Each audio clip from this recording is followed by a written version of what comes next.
Two, ladies and gentle cars, we are back with another one on the Freeman Motorsports channel. Today we're going to be kind of watching along to Daytona 500 qualifying, where the only things that really matter is the front row or the top two qualifiers, because those are the only guys who guarantee their starting positions for the Daytona 500, as well as the open cars. The 6 open cars, which is amazing that we got 6 when most people thought we'd maybe get 3 or 4. So that's great, because now the duels are going to be a lot more interesting as well as qualifying. And so the way it'll work is the top 2 open cars will qualify their way in to the big show.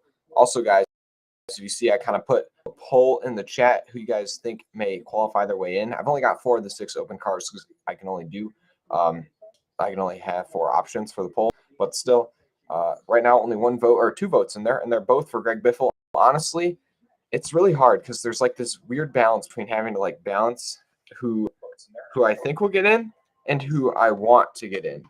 So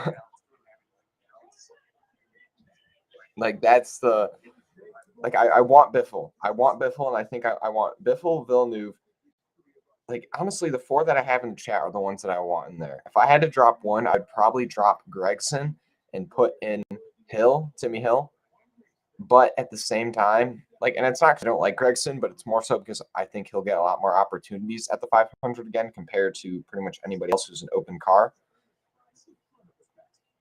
But still, I mean, I think the only thing is Gregson's probably the most likely of these 4 of the 6 to qualify their way in, whether it be by pace or in the duels.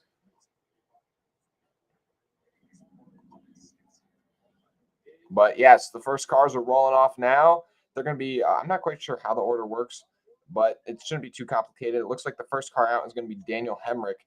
It's weird to see 42 cars on the entry list. It's because it's never over 40 other than at the Daytona 500. And last year, I believe, how many open cars were there? I think maybe I think it may have been, it was either 41 or 43. I think it was 43 43 cars total, so 7 open cars. The most I can remember is maybe 44 or 45. I think we're in 2018 or 2017.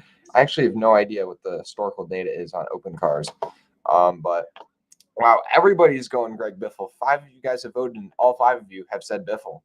So I think we're all on the same page there. He didn't show a lot of pace in practice, he showed decent pace, but he does have engine supplied from Hendrick, and they're working out of the RCR shop, which is the same shop that Gregson and Beard Motorsports are working out of.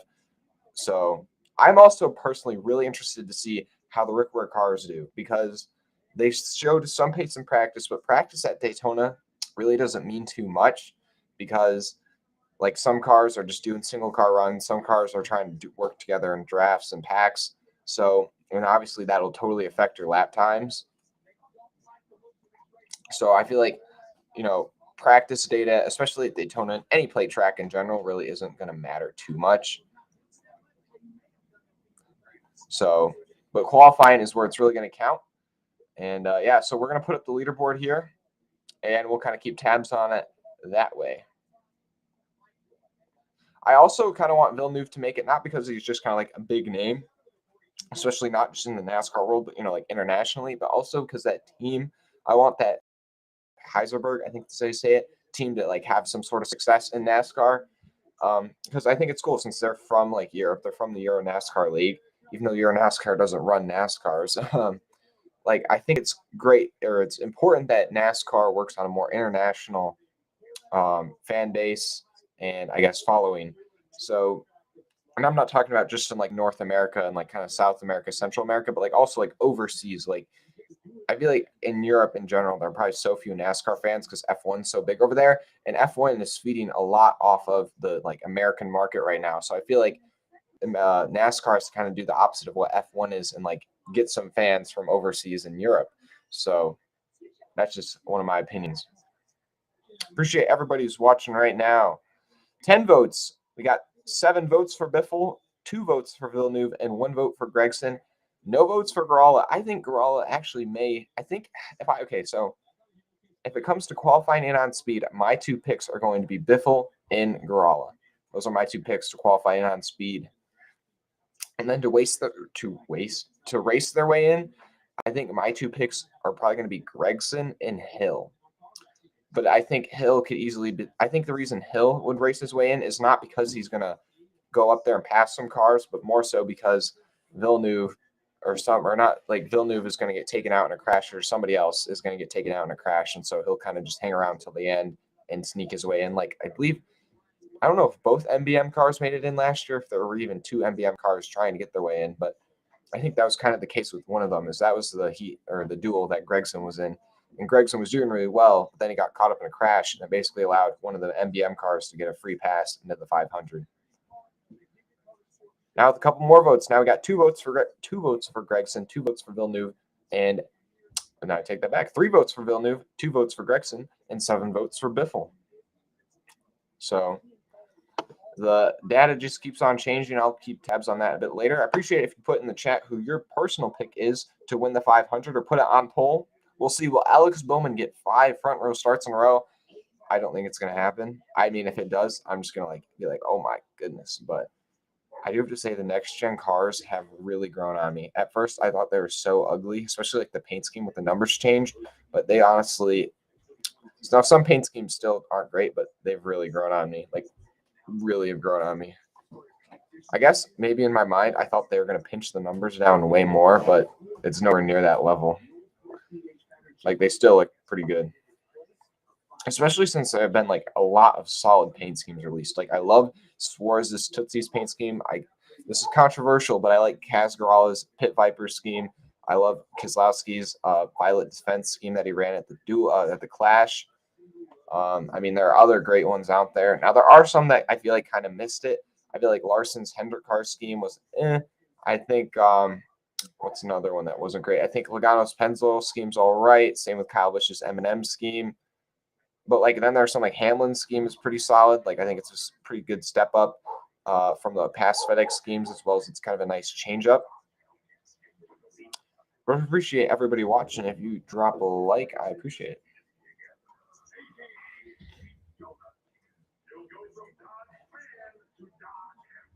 But yeah, I believe the first cars are going to start to roll off in a minute or so. So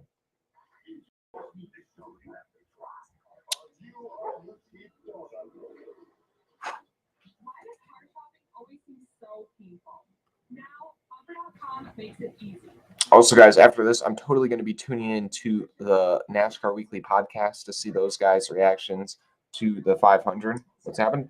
Little Speedy, hi, what's going on? Cage King, this might sound like a stupid question, but what is the point of the duels? Okay. Do you mean like what do they do? Or like do you mean that they're just stupid and that it should just be based off qualifying? Because I guess if you're looking at it from, I guess, an idea of you don't like the duels because maybe they mess up cars and you should think it should just be based off qualifying, I guess I can kind of understand where you're coming from there. But honestly, the point of the duels is, well, one, for the open cars to race their way in, even though they could just, based off which are the fastest ones qualifying and leave it at that. But it's also just a way to add a bit more action to speed weeks. Like, Daytona is the biggest event of the NASCAR season by far, like in terms of viewership, in terms of attendance, and like everything. So it's kind of just added into the week to give it an extra little bit of spectacle.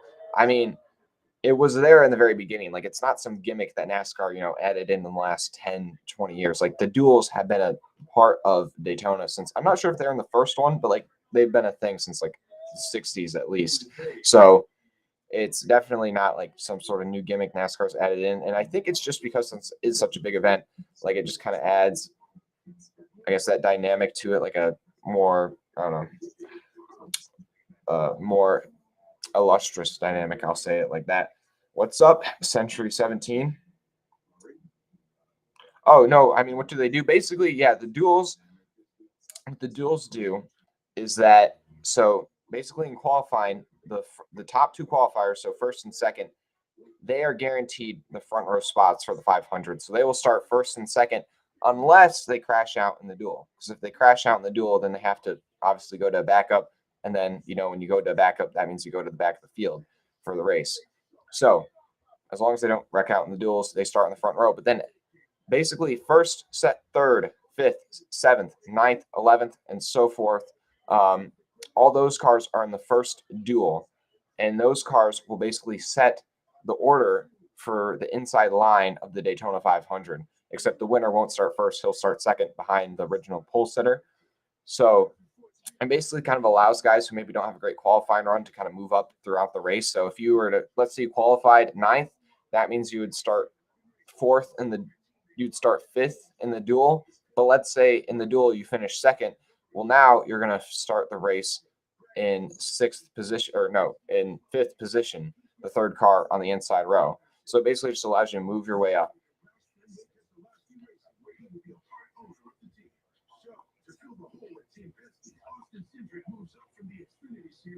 How you doing, TB Gaming? No, I honestly do love the duels at Daytona. Like, I kind of would say it'd be cool if they added them into other race weekends, but I feel like that would be a bit much because they'd probably start to tear up equipment and they'd probably lose a bit of their, illustriousness. That's like, because they're just at Daytona. So if they added them to just plate races, I think it'd be interesting. But yeah, I think probably one of the big reasons they couldn't add duels like every weekend is because you'd start to tear up you'd start to tear up more cars in a weekend, and that'd become more expensive, and it probably just wouldn't be worth it since the duels may have a small payout and you do get a slight points reward. But so in the duels, this is another thing. So first in the duel, we'll get 10 points.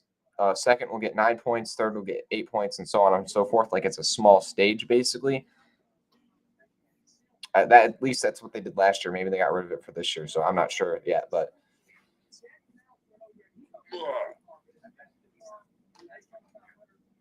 appreciate everybody watching. Appreciate if you're tuning in from when I was live streaming for the Busch Clash. Now, that was a great weekend. It was a record-setting weekend for this channel, so maybe we can do that again. It'd be amazing if we could. But yeah, we're starting off the weekend with qualifying. I'll be live with the duels tomorrow, and then I won't be live Friday with the truck race or anything. I'll be live on on Saturday with the Xfinity race and possibly the ARCA race. We will see about that. But I will not be live with the Daytona 500, like 95% chance that I won't be live with the 500. Just because I'm going to be getting together with other people because it's such it's the Super Bowl of NASCAR.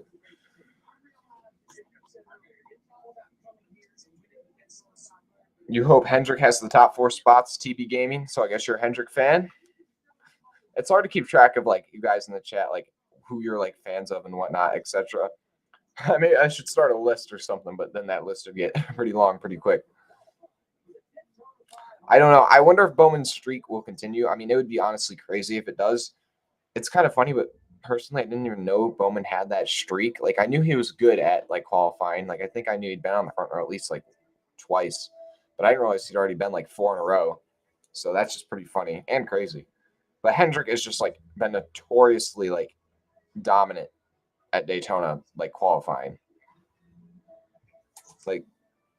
Every year that I can remember. I mean, I feel haven't they gotten the pole the last 3 or 4 years? Or am I wrong? And if it's not just at Daytona, I feel at most of the plate tracks in general, in qualifying, they're really strong. Cage King, I'm so excited for Sunday. I want to see Kurt get his second. I would not hate that. I like Kurt. Kurt Busch is one of my, let's say, top 5 drivers, probably 4th or 5th on my list. I just like him. I think he's a cool dude. Also, I'm a Larson fan, so he's Larson's teammate, and so that also kind of made me like him. And he's kind of had a not cool, but he's definitely had to kind of bounce back from some mistakes he made early in his career that affected his his career. I do remember Kurt's first Daytona 500 win. Now that was crazy. I still remember that. That was crazy. I'd love to see him get another one. I just remember his crew chief's reaction was just great. I can't even remember his crew chief's name, but he had so much passion and he was all teared up and everything. That was amazing.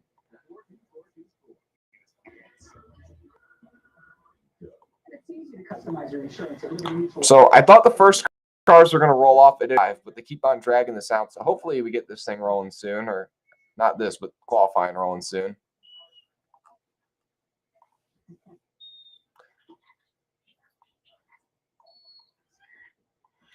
Cactus Brick, how much do I have to pay to get it in just to watch the qualifying right now in person?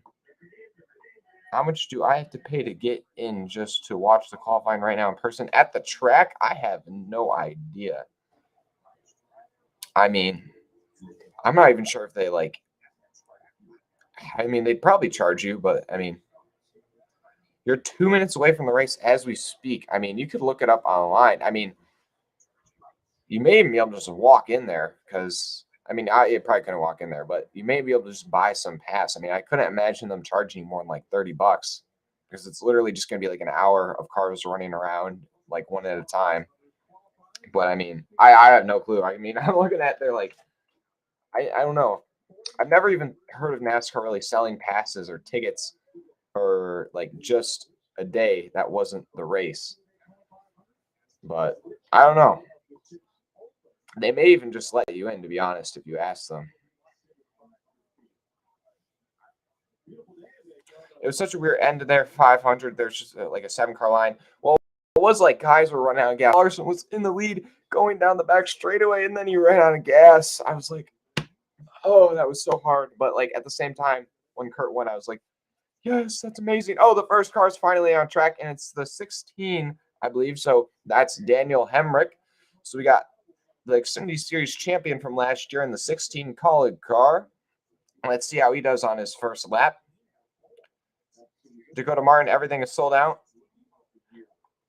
Well, I'm sure like the grandstands aren't packed right now. So, I mean, you may be able to get in. I have no idea.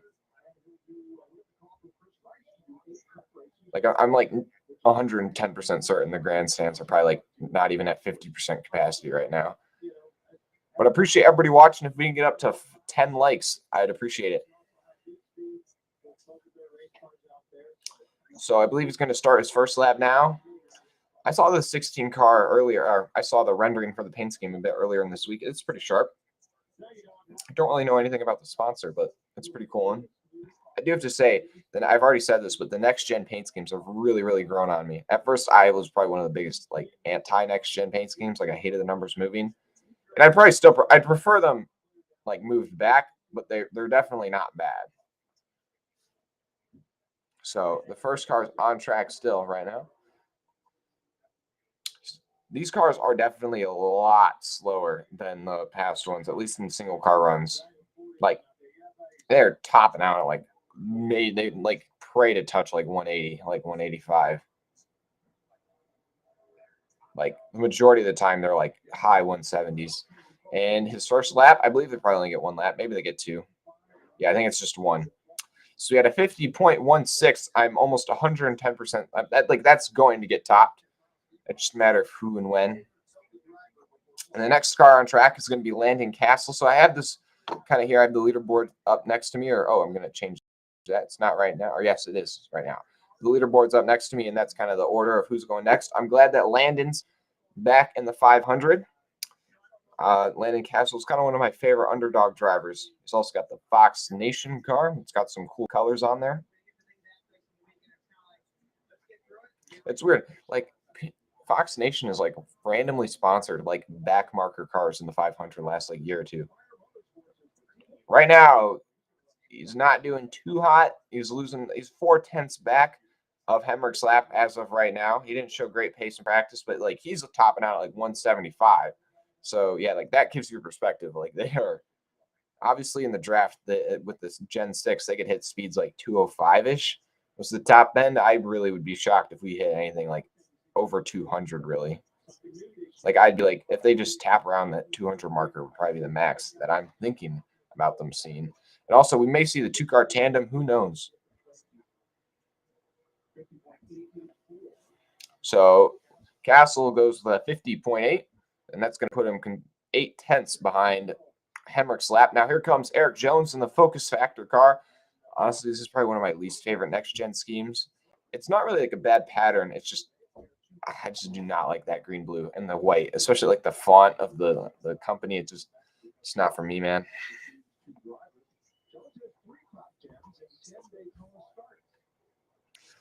Okay, so right now he's just behind Hemrick's lap. He's only 300 slower right now, so you can definitely make that up. Takes 1,000th out of it. But right now he's dead even going down the back straightaway. Oh, he kind of bobbles it a bit, entering turn 3 and 4, so he's going to lose a couple thousandths, but maybe he'll make it up off corner exit. It's like half a car length, literally. They're showing it in like this cool 3D rendering thing they've got going side by side with the actual broadcast, and he's going to go P2 only a couple thousandths slower, or a couple hundredths slower than Daniel Hemrick. So right now, Daniel Hemrick is your tentative pole sitter after 3 cars. And next up will be Corey LaJoie. He's not repping the ashwagandha colors this year. That ashwagandha car, man, that logo, if you guys remember that car he had last year, I mean, it was like 30 letters. You could not read that with a magnifying glass, man.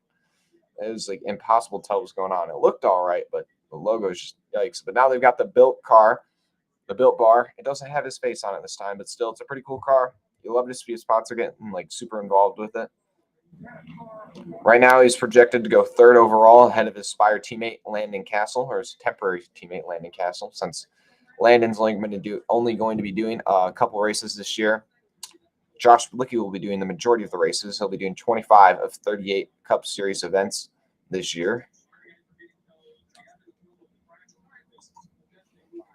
Appreciate everybody watching. We're up to 5 likes. Could we hit 10 likes? I'd appreciate it.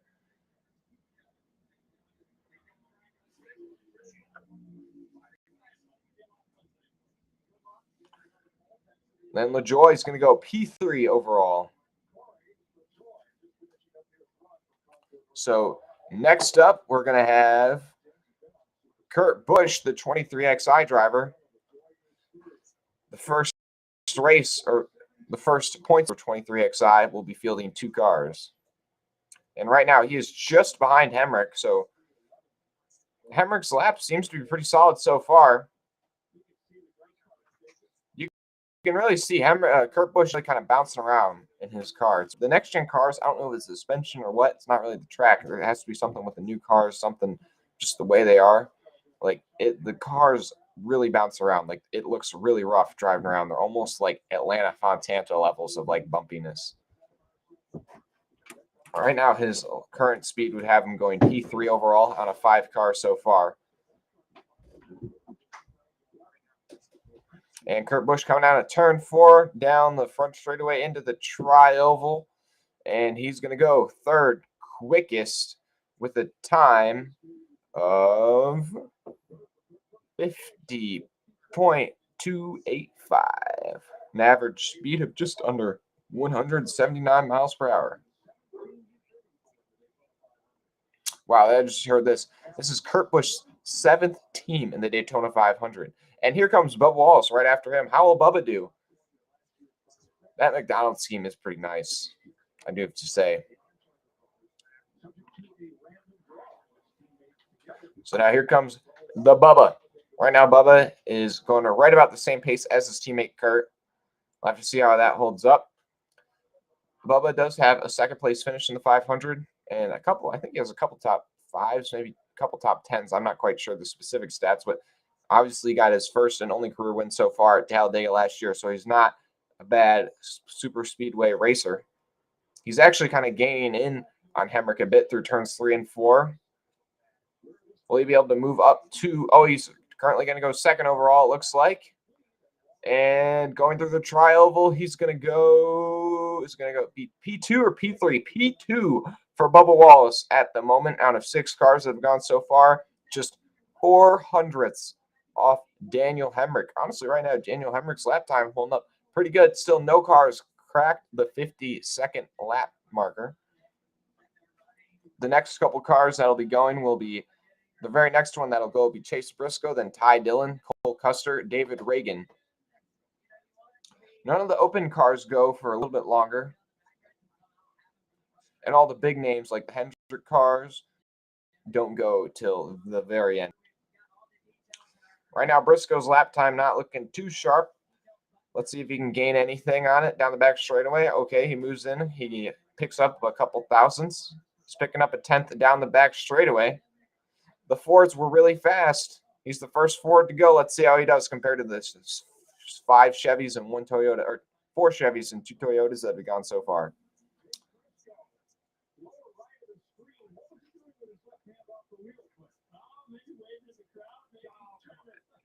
Chase Briscoe pulling it in.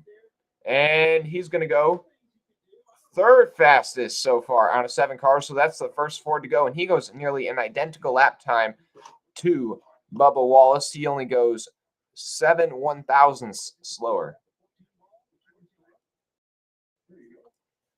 So Chase Briscoe was sticking his hand basically out the driver's side window, right kind of between the window net and the post there.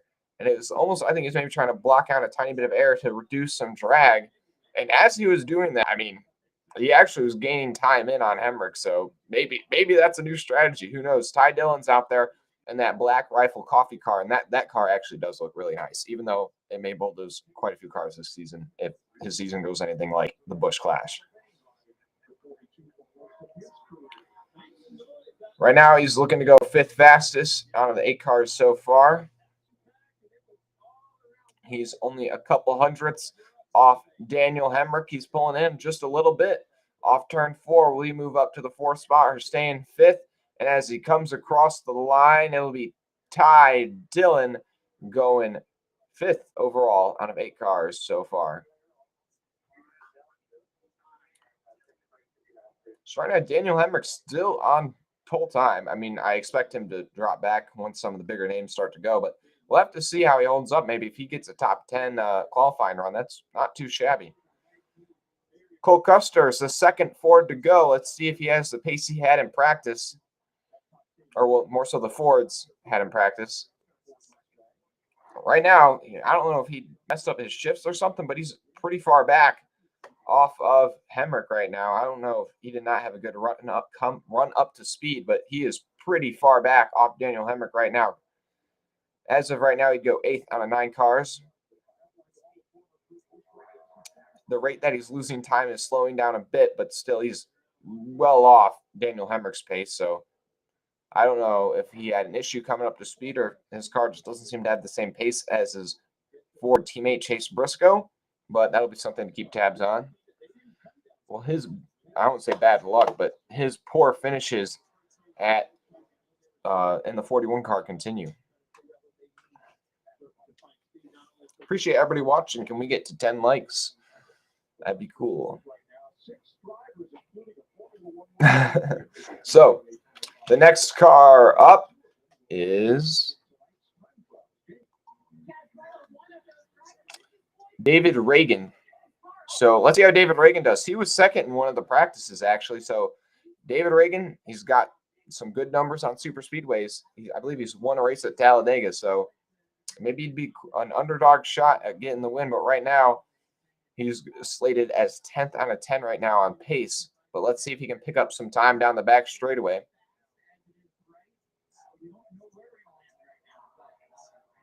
It's so funny. Casgarala is just getting so much spotlight right now because he's on the Floyd Mayweather team. That's just so funny. This we got to get this PR in here. But right now, David Ragan's lap time really is not looking too sharp here. He's going to go 10th overall, which is the slowest of the 10 cars to go so far. And then after David Ragan, we have only a couple more cars till our first open car, which will be Greg Biffle in the 44 New York Racing Machine. Right now, 38 and 40 of you guys have voted in the poll. 50% of you still pick Biffle as the favorite to qualify their way in qualifying right now. And then only 5%, so that'd be 2 of you guys, pick Garala, and then about a quarter, so 10 of you guys pick Gregson, and about 8 of you guys have picked Villeneuve.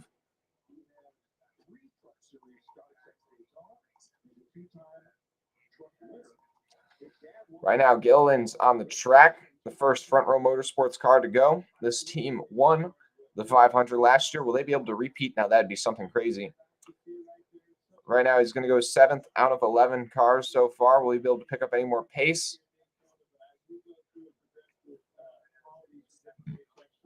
So far, it's kind of weird. There's a big pace fall off between 5th and 6th. It goes from being all within about a half a second to being within, or not within a half a second, within, it's crazy the times are so quick, but within 500ths to being like within 1/10, you know, because that's like a huge difference in time. Only at Daytona. Or well, I guess anywhere, but I mean, that's crazy. That's NASCAR.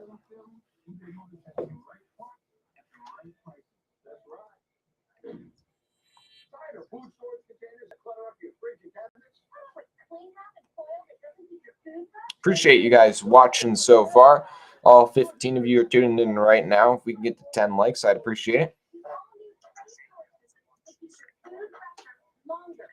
So I'm just going to keep tabs on when each open car is going. Biffle will be going in just a minute. And then after him, Villeneuve, it'll be Biffle, Ware, Villeneuve, and then Garala. So you'll have quite a few open cars go within a span of each other there. So, and then it'll be Stenhouse, Haley, and then you'll have Yeley and Hill and Gregson all go together. So all the open cars going in the next 10 or so. So we'll find out who's able to qualify their way into the 500 real quick here in terms of the open cars, which is really the biggest storyline, that in the front row.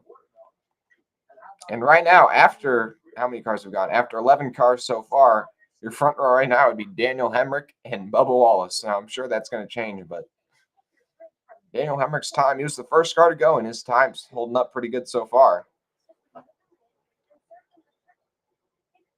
Right now, the Fords that had pace in practice, none of them have set too fast of a lap time yet. So far, the fastest Ford is Chase Briscoe in third, but then again, none of the Penske cars have gone yet, and those were some of the fastest Fords coming out of the Penske stable.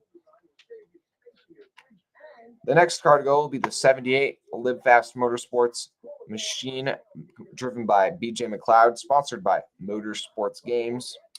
Hopefully that sponsor isn't any, I guess, a symbol of how they're going to do this year, because Motorsports Games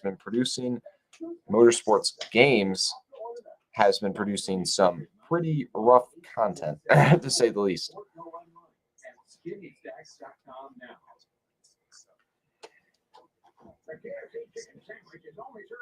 Appreciate everybody watching right now.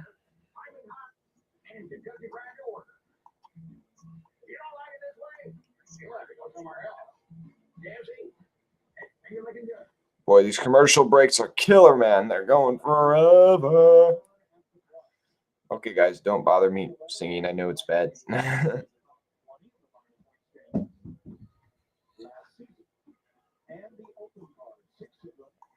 So the next car to go will be BJ, and I believe he's on track right now.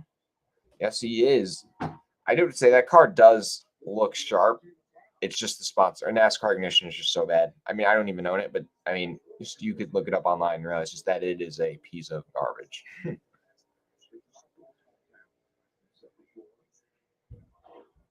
And so BJ's still on his warm-up lap, and he'll be coming to start his time to lap here in a second. And at the stripe, his lap begins. Let's see how that 78 machine stacks up compared to the others. Right now, not too hot. He's rated at 12 out of 12. Will he be able to pick up any spots here? Right now, he's moved up to 11th. Can he move up to 10th or 9th? We'll have to see. I don't expect too much out of this team, but, you know, in terms of back marker teams, I think everybody likes BJ. He's a pretty cool dude. So I can't really hate on him. And then you got Matt Tifft as like another big owner in that team, somebody who tried to race, but he had some health conditions that really held him back. So it's cool that he's still, you know, doing his best at being involved in the motorsports or being involved in NASCAR, you know, trying to bring in, you know, I don't know, new talent into the sport. And at the end of his lap, he's looking to go 11th overall out of 12 cars so far. He'll slate in just ahead of David Ragan. So yeah, Hendrick's still the fastest after 12 cars, even though he's the first one to go. But now he's going to have his first real challenger, Brad Keselowski, and his number 6 RFK machine, his first big race with his new team that he partially owns. How will he do with his new team? Right now, so far, he's slated to go 4th. Will he be able to move up some time? He's now looking to go 3rd ahead of Chase Briscoe. He's right on the tails of Hendrick. If Hendrick's lap time can hold up here, this will be a good test of how legit his lap time is. Right now, it's looking like he's going up to second, third. He's right around that area. He's a couple hundredths back. He's clawing in some time down the back straightaway. Those fourths were fast in practice. He's knocked it down to just under 300ths, but as he enters turn 4, he loses just a bit of time. Just a couple thousandths, man. It's crazy. Ever so small increments. Now he comes off turn 4. Now I don't think he's going to get the pull pace here. And he's going to go, it looks like P2, P3. He's going to go P3 at the stripe. He lost just a bit of time. He was his lap time was nearly even with Bubba's. He ran the same exact time as Bubba Wallace's down to the 1,000th. Now that's Daytona right there. Literally the same exact time down to the 1,000th. So Brad Keselowski goes P3 overall, but it's the Biff with New York Racing, a team that wasn't even confirmed till Monday, is now showing up to the 500. Oh boy, let's see how he does. Oh, right now he's not looking too fast. Right now he's looking to go 12th overall, so he's going to need to make up a little more spots than what he's doing right now.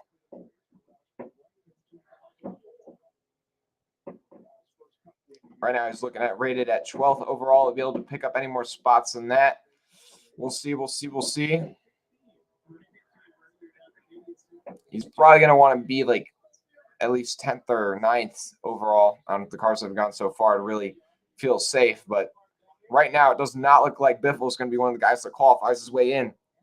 Even though so far the vast majority of you guys have picked him to be the guy that qualifies his way in, or one of the two, he's going to go 12th out of 13 cars, or 12th out of 14 cars. So that is not too inspiring of a lap there, although I do think he'll be competitive in his duel. That's not going to be something they're going to be too happy with there, but you know what? I think they're just happy to be here. So Cody Ware goes next, and then you got the 27 of Jacques Villeneuve, another open car. Then you got Casgarala, another open car going right after him. So we'll have to see how those two guys do. And if they can both run faster lap times than Greg Biffle, then that'll officially knock Greg Biffle out of qualifying his way into the Daytona 500 via speed. So right now, Cody Ware's on track, and he's looking to go 12th overall, just ahead of Biffle. Now, he showed some pace in practice, but I think that was more so because he was drafting with other cars. I mean, I'd love to see that Rickford team improve, and I think they are going to improve this year a bit with their SHR Alliance and the next-gen car making the field a bit more even. At least that's what they're saying. But, I think qualifying is a good indicator of raw pace, but, in the 500, anything can happen. So he's going to go 12th overall, just ahead of now Greg Biffle, so it'll be 12th out of 15 cars. And next up, we got an F1 world champion, Jacques Villeneuve, in the 27 car. Let's see how he does. I honestly have no idea. The 1997 F1 world champion. It's so long ago, but let's see if he's still got it. That's good. We'll have to compare him to Biffle, which of the faster open cars. Right now, he's looking to go right around McLeod. So right now, that'd be behind Biffle. Right now, he's running the same time as Biffle, so he'd be a little bit ahead. Right now, he's looking to go 13th overall, which would be just ahead of Biffle, but he could still lose some time to him. It's going to be close. It's going to be close, ladies and gentlemen. I appreciate everybody watching. If we could get this thing to 10 likes, I appreciate it, or even 20. Now that we got 30 of you guys watching, I appreciate everybody tuning in. Still going at a 13th overall pace on a turn 4. That would put him ahead of Greg Biffle. And at the stripe, will he do it? Jacques Villeneuve will go 13th overall. Congratulations, Jacques Villeneuve. He is currently ahead of Greg Biffle. But here comes another Casgarala with an Hendrick Motorsports engine. I think he's almost a guaranteed car to qualify his way in, even though only about 10% of you guys have picked him in the chat poll. We'll have to see how he does. Right now, he's looking to go 13th overall, so just ahead of Villeneuve. So these guys are all right on top of each other in terms of pace. So that's kind of funny.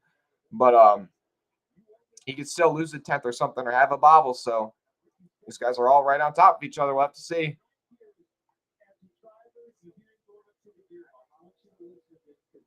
Now he's in 14th, so that's dropped him behind Villeneuve, just ahead of Biffle. So that means Villeneuve would be the fastest of the 3 open cars so far. Can he gain back some time in turns 3 and 4? We'll have to see. I love that Pit Viper car is hot in my opinion. I hope we get a diecast of that. I mean, I doubt we will, but I hope we do. Oh, now he's in 15th.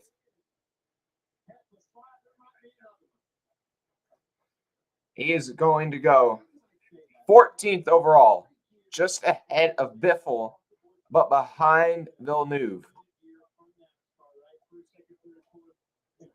I think, or wait. Yeah, just okay. They haven't updated it on the website yet, but okay, there we go. So we went just behind Villeneuve and just ahead of Biffle by 6 thousandths. And now on track, we have Ricky Stenhouse Jr., somebody who is a pretty accomplished super speedway racer, currently looking at 11th overall pace. So that's not what you want to see for him. But obviously, it's, you know, race pace is what truly matters. Stenhouse is losing time down the back straightaway. Currently 11th overall out of 17 cars that have gone so far. Can he gain time down in turns 3 and 4? Hemrick's time is still standing. I mean, that is pretty phenomenal, if you ask me. I did not see that coming. And off turn 4. Here he comes, Ricky Stenhouse Jr. at the stripe. He's going to go 11th overall out of 18 cars. So pretty underwhelming qualifying run from Ricky Stenhouse. But you know what? He still has the 500 and the duels to make up some ground. I mean, honestly, I would still be willing to bet a couple dollars on Stenhouse because he probably has crazy odds. And I mean, he's won at 2 super speedways before, and he definitely knows how to get it done when it comes to winning and wrecking. So next up, we got Justin Haley. And after Justin Haley, we'll have 3 more open cars and basically the only other open cars. And after those 3 open cars go, we will see which open cars will qualify their way in and which ones will have to race their way in the duel. Right now, Haley is on the track. Just Daniel Hemrick's teammate, Hemrick, put it on pole so far. But right now, Haley only is showing pace equivalent to about a 7th overall on the grid. So Hemrick's lap time really is like holding up pretty well. Half the field will have pretty much gone, and he'll still be on pole. If he were to get pole, I think that'd be pretty crazy. And at the stripe, he's going to go 8th overall and slot in just ahead of Cole Custer and Corey LaJoy. And so the next car to go will be the 4th of the 6 open cars, the 55 JJ Yeley machine.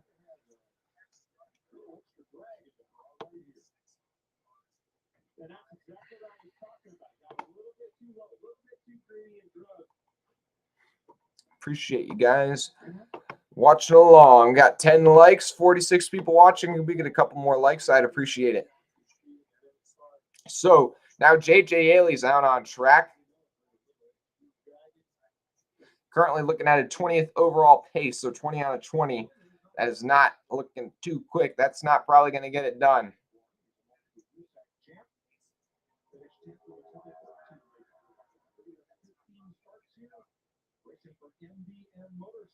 Right now, off turn 4. This is not too inspiring of a lap. JJ Yeley is remarkably behind the rest of the field, which is not too surprising because that equipment is basically the bare minimum. He is like that pace is like slow. I mean, that is like yikes. He ran a 52 second. He was 2 seconds slower than the pole center, or 1.8 seconds slower. And in terms of a miles per hour difference, he was nearly 6 miles per hour slower than the pole center. So, yeah, yikes. I think JJ Yeley is the only open car that I feel pretty certain about not making the show, but we'll have to see. And right now, Timmy Hill, his teammate, is running even slower so far than Yeley was. So now I kind of regret talking badly about Yeley, but we'll see how Hill does. He's already about a second behind going down the back straightaway. I try not to talk too harshly about these guys because, you know, they're just doing everything they can to show up to the race weekend. So, you know, I don't expect too much out of them. Timmy Hill is a great guy. And so since Hill is going to go 21st overall, and there's only one more open car to go. That means Jacques Villeneuve at this moment is locked into the Daytona 500, and that means Team Hezerberg will be in their first ever Daytona 500 in their first attempt at the Daytona 500. So congratulations to the 27 team. They are in the Daytona 500. And now here comes Noah Gragson. He has to beat Kaz Grala in the Money Team Racing Mobile to get into the 500. If he does not beat Kaz Grala will qualify his way in on speed. And right now, Gragson is looking to go 11th overall or so, which is way faster than any of the other open cars. So if he can keep this pace up, he will definitely make it into the 500. Now he's 12th overall, so he's losing a bit of pace, but still, he's got a pretty big gap back to Kaz Grala, who's about 5/10 behind him at his pace right now. So have a second. I think Gragson may be a lock off turn 4. Let's see how he does. He's losing a bit more time, so is he going to have a bobble come towards the finish? And at the line, Noah Gragson is going to go 13th overall. And Noah Gragson qualifies his way into the Daytona 500. How about so close last year, but got unlucky, caught up in someone else's mess. And the two open cars qualifying their way in will be Villeneuve and Gragson. And I hate to tell you guys, but you guys you're wrong. Greg Biffle was in my poll. 47% of you guys thought Greg Biffle was going to get into the 500 tonight, and 47 of you were wrong, or 47%.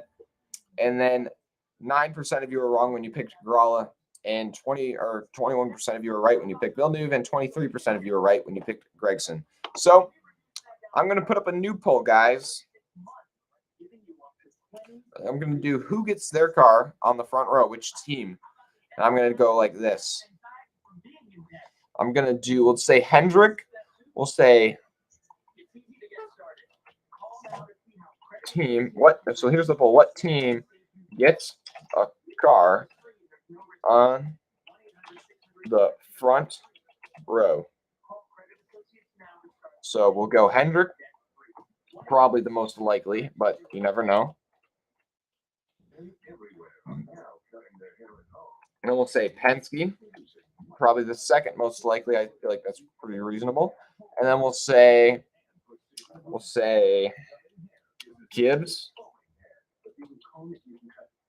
And then we'll say Stuart Haas / Hemrick, since Hemrick is still the tentative pole center.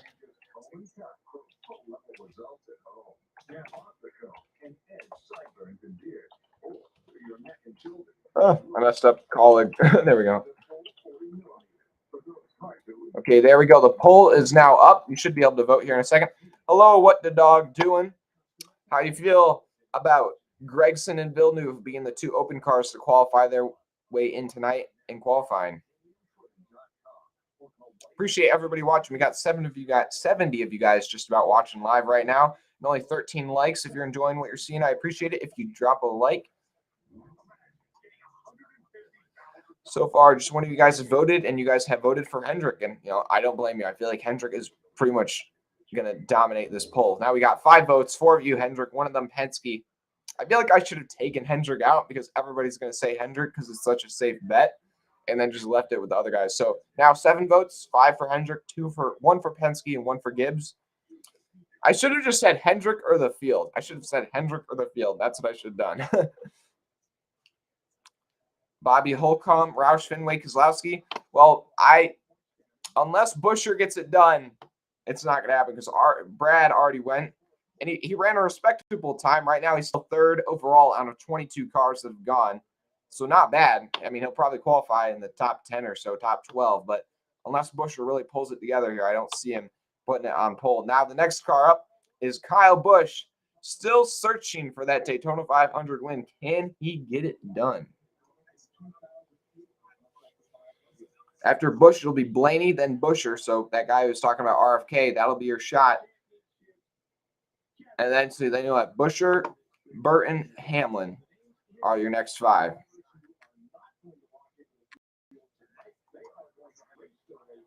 Now, 14 of you guys have voted, or 15 now, with 60% of you saying Hendrick, and then 20% even saying for Penske and 20% for Gibbs. We got 69 people watching right now. Appreciate everybody who's tuning in. Thanks for 15 likes. Can we hit 20 or 25? Right now, Busch has got a pretty good lap time. He's looking at 4th overall on the board. He'd slot in ahead of Chase Briscoe and Eric Jones with that lap time.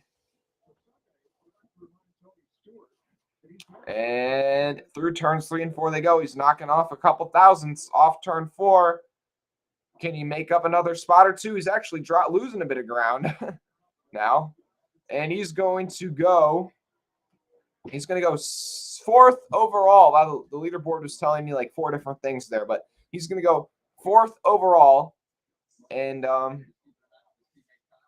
that'll put him, ahead of Chase Briscoe and Eric Jones.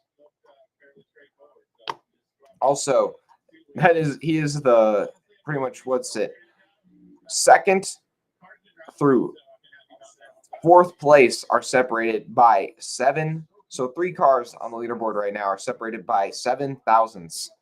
That's pretty crazy. Right now, Blaney's out there. He's doing something we saw Chase Briscoe doing. He's sticking his hand basically outside between the window net and that post right there, trying to block out some air, I guess. We'll have to see if it works for him. Right now, he's looking at 2nd overall. He's gaining some time on Hendrick. Will he finally knock Hendrick off the pole position? We haven't seen a car go in the green yet tonight. He could maybe do it. He's literally dead even with Hendrick right now. Only 1,000th behind. They're even. He's edging ahead off turn 4. Who's going to get it at the stripe? He's right on him. Only a couple thousandths back at the line. It's going to be Blaney. Oh, boy. Blaney goes P2. Oh, that was so close. He lost just a tiny bit of time going through the tri-oval. He took a bit of a higher line than Hendrick did, and that cost him like 5 thousandths, and that's literally all that matters. Okay, overall, 3 thousandths slower than Daniel Hendrick. I mean, my goodness, that was crazy. Now we got Chris Buescher. Who's that in the chat saying RFK is going to put it on pole? Bobby Holcomb. I'm sorry if I mispronounced that, Bobby, but let's see how he does. Right now, he's 11th overall. He'd slot ahead of Cole Custer and Corey LaJoie. Man, none of you guys are still betting on Daniel Hendrick, even though he's still on pole after like 25 cars have gone. I don't know. I think you can get on the front row, maybe. I still don't believe it. Not until Hendrick car goes will I believe it that he could get on the front row, but we'll see. Right now, he's looking to go 11th overall. And at the stripe, it's going to be Chris Buescher going 11th overall. So RFK showing better pace in this than they did at the Clash, and this is the race that matters, not the Clash. So that's a good sign to see. A lot of people were worried about them after their poor showing at the Clash.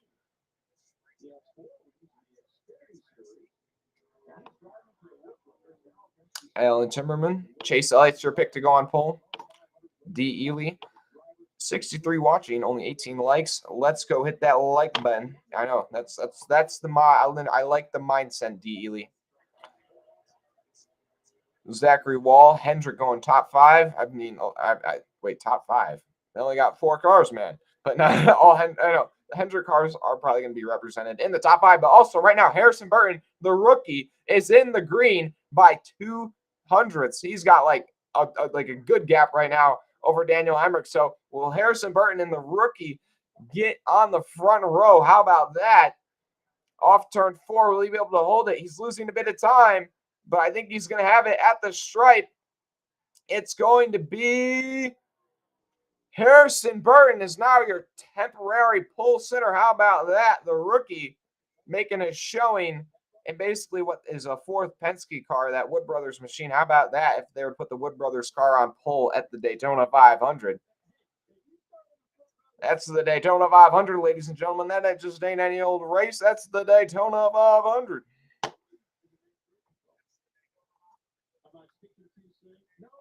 And now we got Denny Hamlin. Now, talk about things that I did not see coming. Now, I thought he'd do all right because it's a 4th Penske car. But right now, he's set temporarily on pole. And Denny Hamlin, arguably the Daytona master of the modern generation, is out there. And he's looking to go 3rd overall.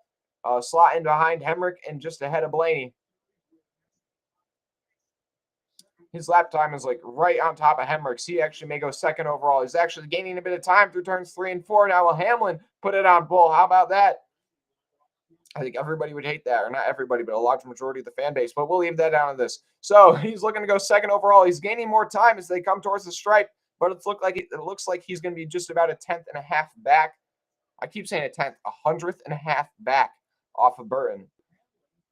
Now Hamlin goes P2. And so just in 2 runs, Hendrick has been knocked off the front row, but still a really solid run by Hendrick.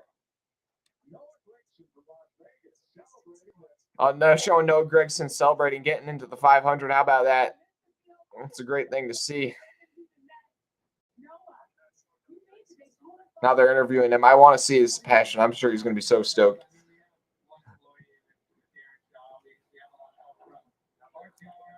$34 of you guys have voted in my poll on which team is going to have cars on the front row. Still, the vast majority are going with Hendrick, over 50%. And then second is Gibbs with 28%, and Penske with 17%, and Stuart Haas with 0%, which understandably so.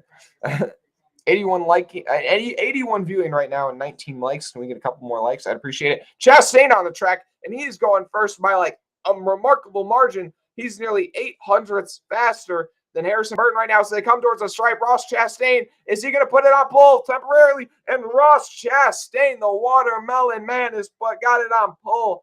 Now, how about that, ladies and gentlemen? Ross Chastain. Oh, my God, Mike Joy. He's like, I don't know why it's making me laugh so hard. Mike Joy is just like, there's a new sheriff in town, and he's packing a watermelon. It's Ross Chastain. Anyways, now I think we're going to see like a new car on pole every couple of runs. At least that's the tempo being set right now. Go Canes, says D. Ely. Chastain the GOAT, says Shield X, or Watermelon GOAT. I mean, if Chastain goes on pole, if we get the Trackhouse sweep, I'm going to have to change my poll. I got to put Trackhouse on there now, man. Here, I'm going to end my poll. I'm going to change. I'm going to do Hendrick or the field. I feel like that's a more like reasonable answer. But right now, Reddick's on track, coming off turn 4. He's about a 10th and a half back off Chastain's pace. So that'll put him about 6th overall. We'll see at the stripe. Where's he going to go? And that'll put him 6th behind Blaney and ahead of Bubba and Keselowski. So not too bad of a run. Respectable. Now I'm really excited to see how Daniel Suarez does, mainly because I just love the purple 99 scheme so much. Like it is. Last year was one of my top 5 schemes on the year, and this year it's probably going to be just again.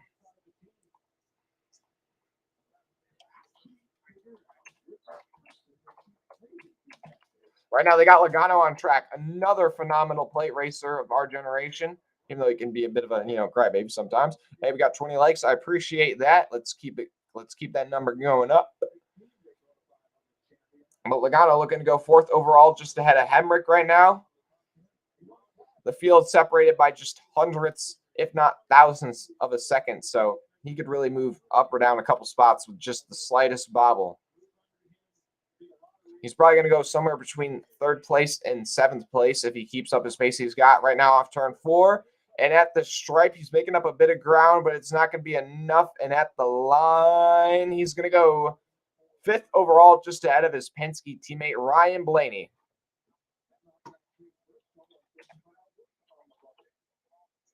Wait. Oh, there's a ball. I didn't realize that. There's 2 rounds of qualifying, guys. I didn't know that was the thing.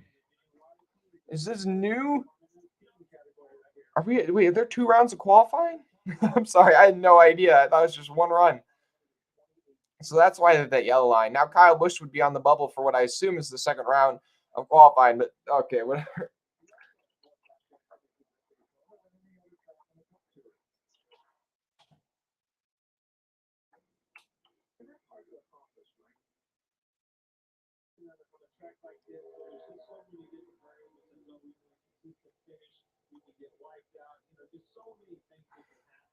Appreciate everybody watching so far. 22 likes. Can we get it up to 25? So Austin Dillon's on track. Reddick ran a pretty solid time, but right now he's looking to be a little bit slower than his teammate Reddick. Coming to the line, he's going to go right around that low teens area. He's going to go 12th overall, just ahead of Eric Jones and his brother Ty Dillon. Oh boy. Woo, ladies and gentlemen, this is a fun one. Appreciate all 70 of you guys watching right now. Danny Boy is on track. Will he be able to run a lap time similar to his teammate Ross Chastain? Well, let's see it. Suarez. I just love that purple car so much. I literally just want it for the purple car. That's literally all I care about. That's all I care about. The purple car is so cool. Okay. He's right now looking to go 4th overall, just ahead of Daniel Hemrick. Let's see if he can gain or lose any ground down the back straight away. He's about a half car length behind Chastain's lap right now. He's losing a bit ground to Chastain, but picking up ground on the rest of the competition. So he's up to about a 3rd overall lap time. He's slotting ahead of Hamlin and behind Burton as of right now. Now off of turn 4, how's he going to do? He's dropped back to about 4th. So he lost a bit of time there. Hamlin maybe picked up some time. We'll see at the line.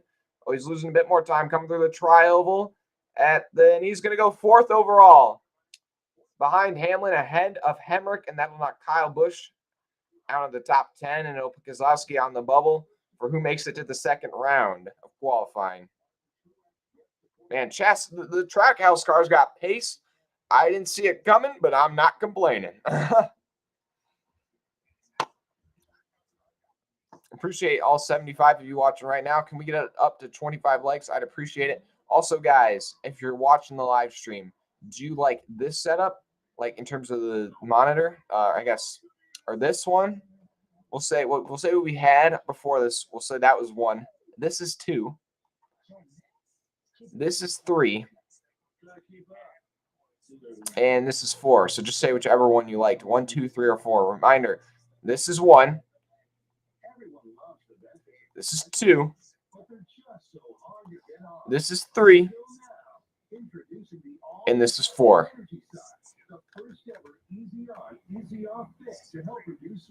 Yeah, right now I can't believe we got Chastain, and then Burton, then Hamlin, Suarez, Hemrick, your top 5. It's like you got a bunch of guys who are just in like the last 5 or so cars to go, and then you got Hemrick, who was the first one on track. But still, nobody has broken the 50-second barrier. Chastain was the closest. He came within 500ths.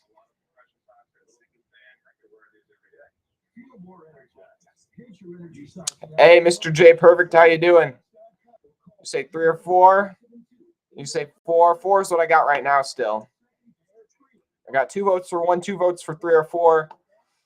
We'll see. Let's see if we can get a couple more votes before we get tiebreakers. Still, okay, so for who gets the poll, I put Hendrick or the field, and Hendrick still has the majority by 65 to 35%.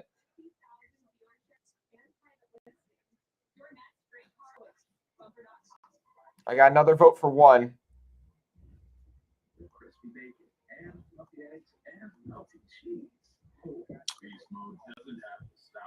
This is 1 again. It seems like 1 or 4 are like the 2 big ones. So this is 4. This is 1. And then this is 2. And this is 3.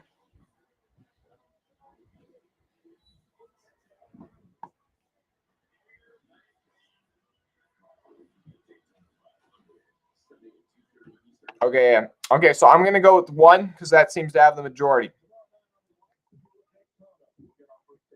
Okay, but guys, I will be live with the duels tomorrow, so don't forget that if you want to tune in for that.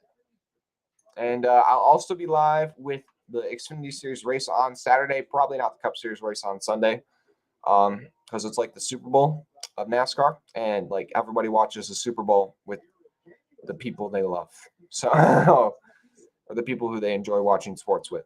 Anyways. So Bell's now on track. The first of the second of actually the third of the Gibbs cars to go. My bad. Let's see how he does. Oh, he's still on his warm-up lap. So we're going to have another little bit of time before he actually turns a live lap. 60 of you guys watching right now, almost to 30 likes. I appreciate it if we can get there. 24 of you guys have voted. 62% say Hendrick, 38% say the field.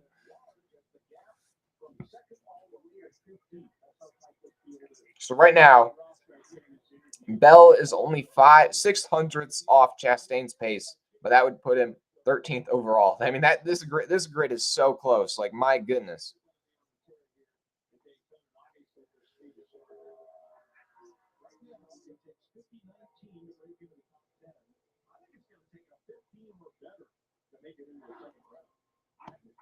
Okay. Now Bell's actually gaining some ground down the back straightaway into turns 3 and 4. Now he'd go ninth or eighth overall. You got to get in the top 10 to go into the second round. And he's going to go 8th overall at the stripe. Now, I don't think that'll be enough to get him into the second round since we still have a lot of strong competition to go, including all the Hendrick cars. We've got 8 more cars to go. So essentially the only 2 cars locked are Chastain and Burton at the moment. I think anybody in the top 5 is safe. So I'd say like Hendrick, Suarez, Hamlin, Burton, Chastain, I'd say are safe.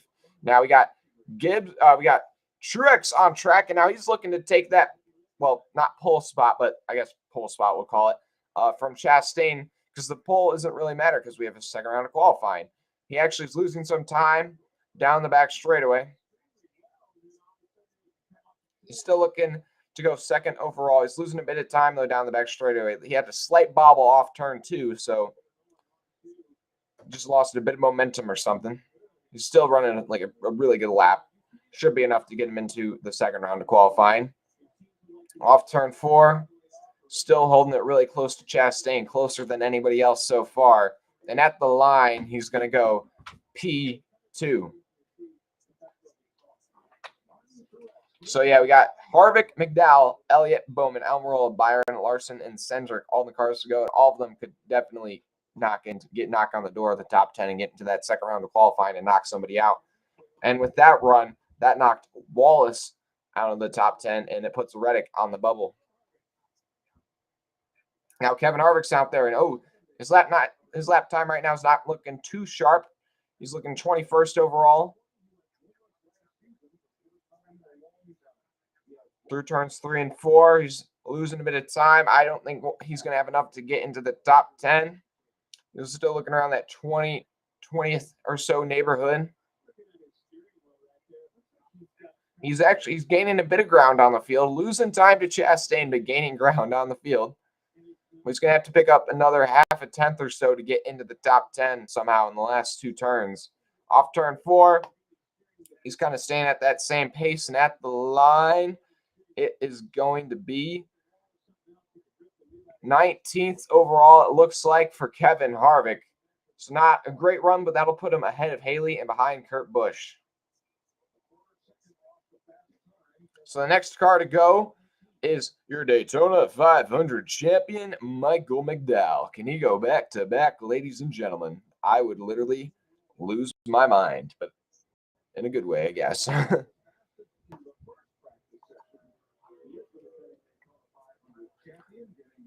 Appreciate 30 of you guys who have liked the stream.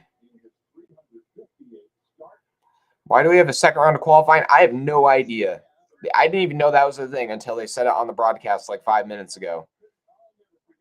I didn't honestly, I usually like to have multiple rounds of qualifying, but for Daytona, since we have the duels, I really didn't care. So, I mean, I'm not really mad, but it's fine. Now you got McDowell, who's may not even make it into the second round, but he's looking pretty close to that bubble. The only thing is even if he were to qualify 10th right now, he's probably going to get knocked out by somebody else. And he's losing a bit of time off corner exit, and he's going to go right about, we'll see at the line. He goes 16th overall, so not bad. It's a bit better than his teammate, Todd Gilliland. So Chris Danka. I agree. On the super speedways, they're not in a pack, they'll be, I think, somewhat similar to last year. Like, they'll be in the 190s. They won't probably ever really hit 200. But now Chase Elliott's on track. Now this is going to be a real good test of Chastain's lap time. The first Hendrick car to go. He's right now in the green by 100th. Now, will he be able to hold that ground down the back straightaway? Yes, he is. He's growing that gap he has over Chastain. Oh, boy. Appreciate 81 of you guys watching right now. Almost at 35 likes. I appreciate it. Can we get 44 likes for Greg Biffle and the New York Racing Machine? How about that? And Elliott is like, wow, this lap is like fast. Like fast. Like fast.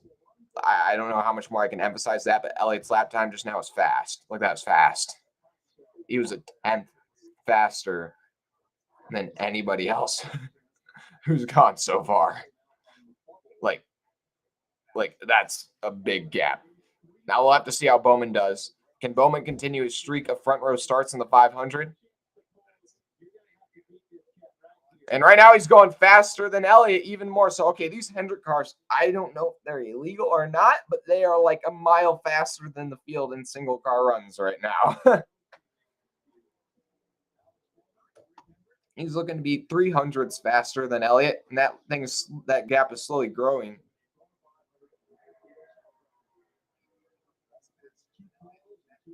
Yeah, I agree with you on that, Chris Danica. I don't like the numbers moving forward. It has really grown on me. I think there are some really great paint schemes.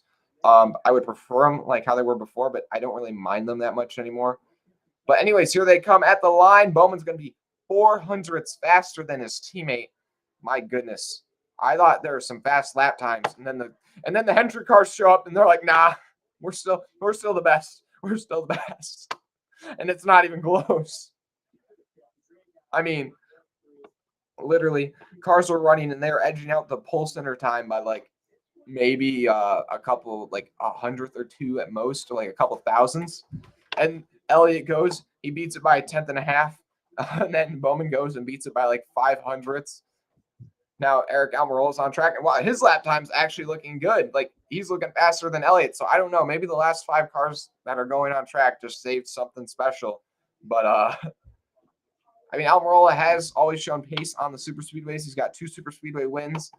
He almost won the 500. And right now he's fallen back to 3rd, but I mean, still, he's the closest anybody is to the Hendrick cars by a considerable margin. And coming off turn 4, a lap that's not looking too shabby. And he's going to go 3rd overall. Congrats, Eric Almirola.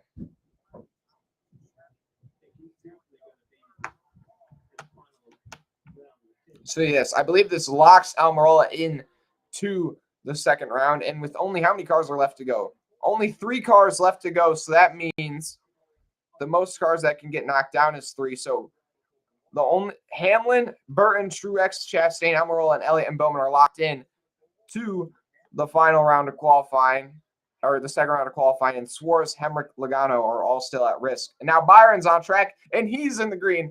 Oh my gosh, I can't with these Hendrick cars. Each one, it's like faster than the next. It just doesn't seem real.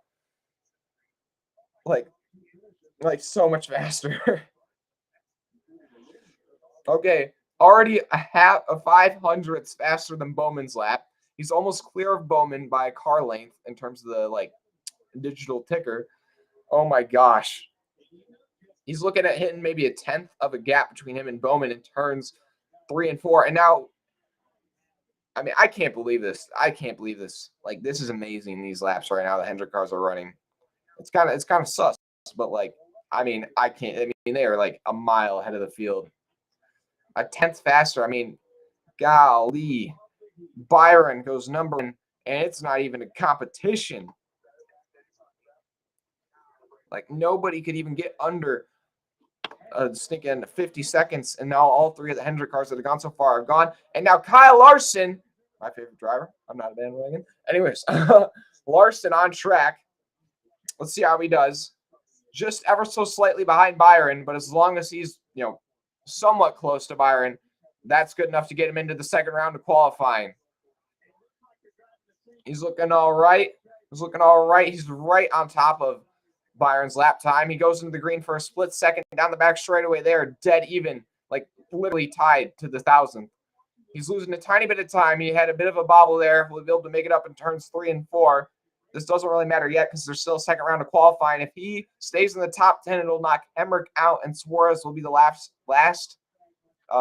possibly safe car. With only one more car to go off turns 3 and 4, Larson is going to put it P2 on the board, ladies and gentlemen. How about that? Hendrick, 1, 2, 3, 4, guys. I guess you're all right in my poll. I thought the field would have a shot versus Hendrick at the poll, but, wow, I mean, it's not even close. Almost 40 likes. I appreciate it. I said 44 likes for the Greg Biffle New York Racing Machine. Can we get there? 114 people watching right now. I appreciate it.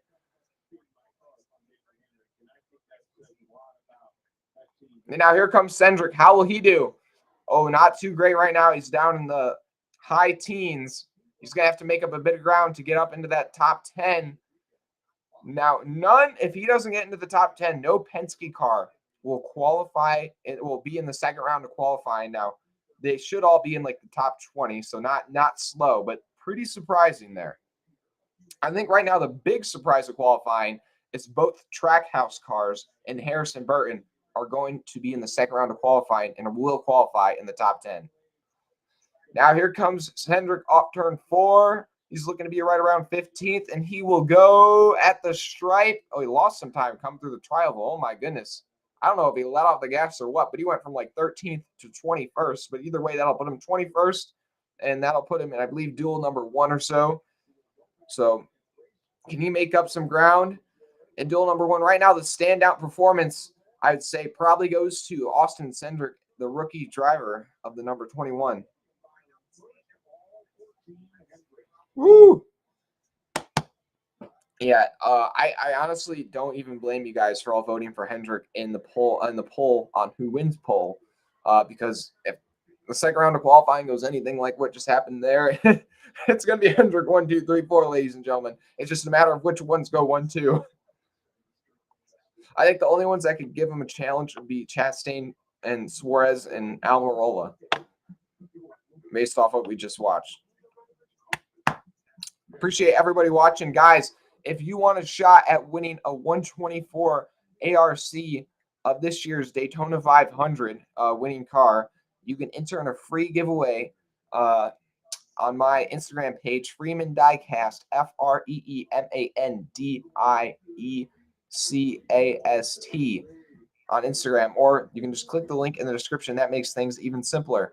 But yeah, if you guys want a shot at winning that, all you have to do, it's really simple. I made a video about it on my channel. You can go find it on my channel pretty easily. What's the second round coming up? I don't know why they added a second round. They didn't have it last year or a couple years before, I think. But basically, just the top 10 in the first round of qualifying are all going to race, are going to do one more hot lap, I guess, and whichever one's the fastest will then set the top 10. And the guys moving on to round 2 are Byron, Larson, Bowman, Elliott, Almirola, Chastain, Truex, Burton, Hamlin, Suarez. So we 2, 3, 4, 5, 6 Chevys, and then you got 2 Fords and 2 Toyotas.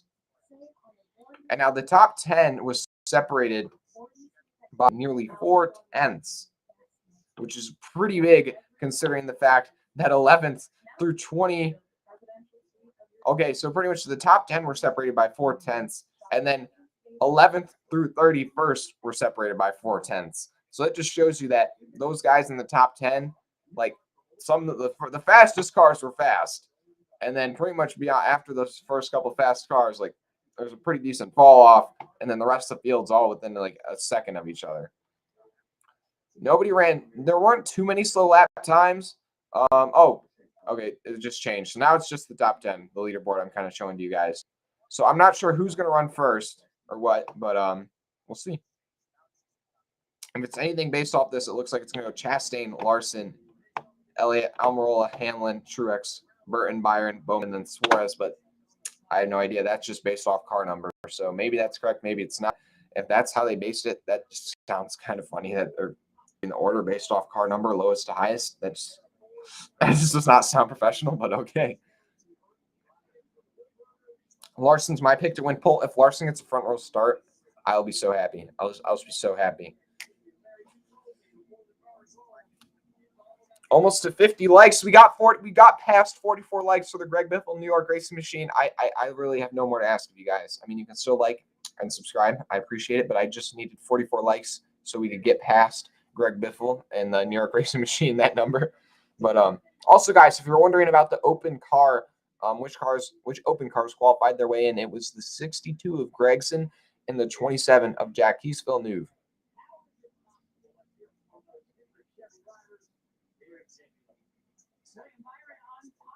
Justin White, you're at Daytona. Shout out to you. That's got to be so cool. I just, dude, I'd love to be there. But at the same time, the track's probably so big. Like, I'm not saying that, like, the experience is definitely amazing. I'm definitely going to go at some point. But, like, being able to watch the broadcast since the track's so big, like, it's just probably hard to see things on the back straightaway. Like, that's why I personally like to go to, like, somewhat smaller tracks, like the short tracks, anything pretty much a mile and a half and smaller, because you can really see everything that's going on. You're walking around pit lane, Justin White. Hey, if you go by William Byron, he's being interviewed on live TV. You can wave at us. You can wave at the broadcaster. He's being interviewed by Jamie Little. Maybe we'll see you. Oh, no. Now they're interviewing Kyle Larson. So if you know where Kyle Larson is, you can run over by him and wave. I don't know. Yeah, actually, yeah, do a poll on which Hendrick car will win pole. Okay, that's a good one. You were just standing next to Byron? Dang, I don't know. Maybe I saw you. You should have maybe waved.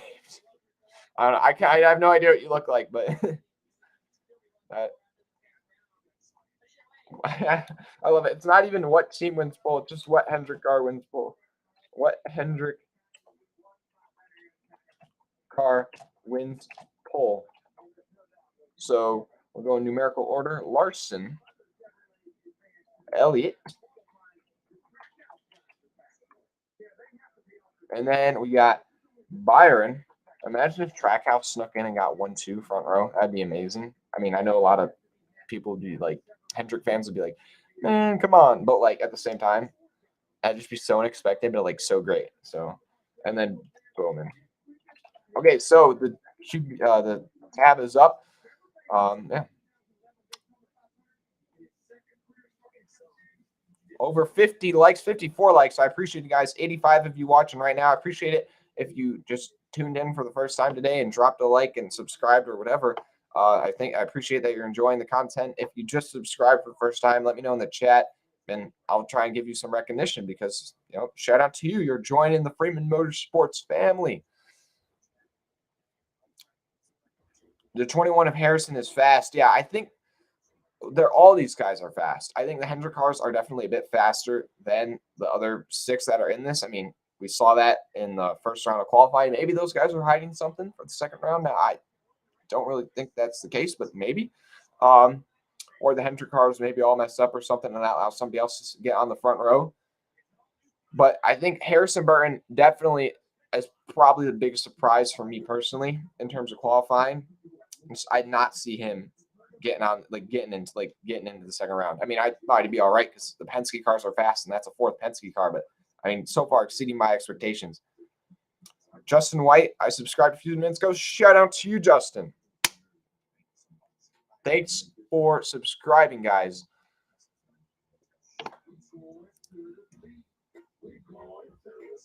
Hey, guys, we've gained about 5 or 10 subscribers during this live stream, so that's sweet. Appreciate it. You say Truex takes pole. Boom. That's pretty hot take there. Truex, I think, was 8th overall out of the 10. So we'll have to see if he can put something special together in the second round of qualifying.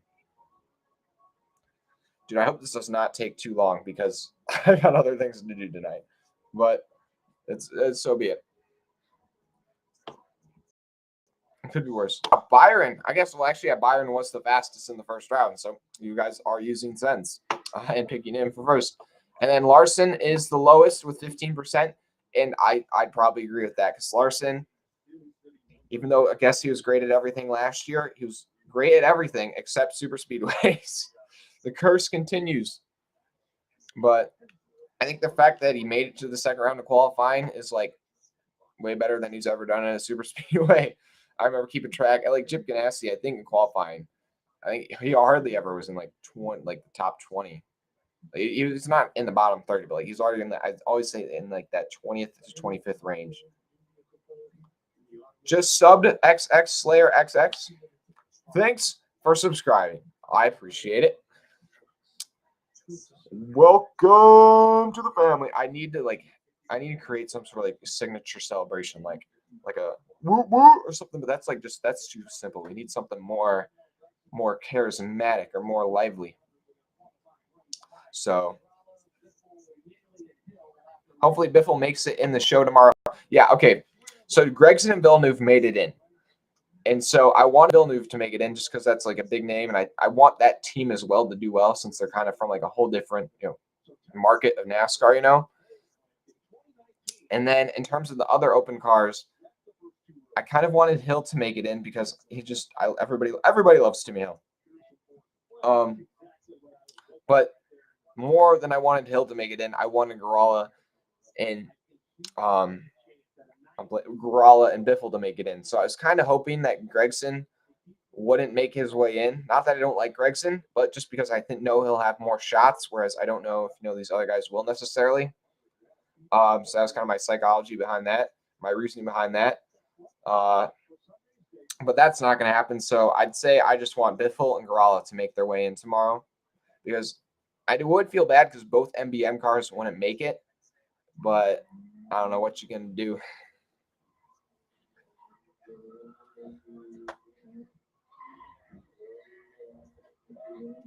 No, the two that are locked in are Gregson and Villeneuve.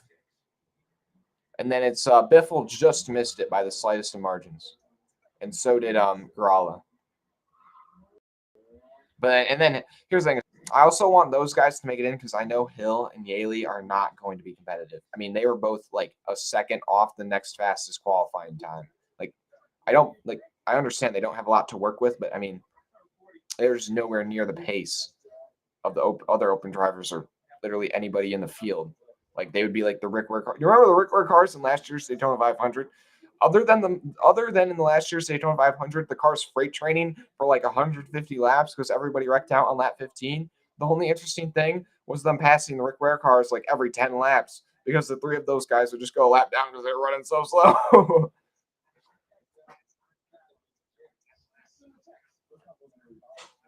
Appreciate everybody watching, guys. Are almost to what's the correct word? Are almost to, if I can speak English, we are almost to 1,700 subscribers, only 11 away. If we could hit that tonight, that'd be amazing. If we don't hit it tonight, fingers crossed we hit it tomorrow during the duels. Also, guys, if I start to talk a little less in this second round, it's because I'm trying to preserve my voice for Thursday, or tomorrow. And right now, the poll is 33% in favor of Byron winning the poll, or winning. I keep saying the poll so many times that it's like getting myself confused. But and then Larson and Elliott both have 24% of the vote, and Bowman has 19% of the vote. The 10 cars have only one lap for pole. Okay, yeah, so it's like the same as just the first round, basically. I worked for Rick Ware Racing last year. Yo, that is sweet. That is sweet. I mean, I would kill to. I mean, obviously, I'm still like 17, so I have a long ways to go before it would even be reasonable for me to work in some sort of NASCAR-related thing. But it would be amazing to work for any sort of NASCAR team, even if it was like Rick Ware Racing. And the first car off is going to be Danny Boy. So I think they're going in order in terms of like the car that was fastest in round 1 is going to go last, and the car that was slowest in round 1 in terms of the top 10 will go first, and that's Suarez. So let's see how Suarez does. I'm really interested to see how their lap times compare to their previous qualifying runs, to see if they slow down a bit or gain pace. I have really no idea, or if they're like the exact same. Your dad works for HMS. Wow, guys, you're just flexing on me, guys. You're just flexing on me.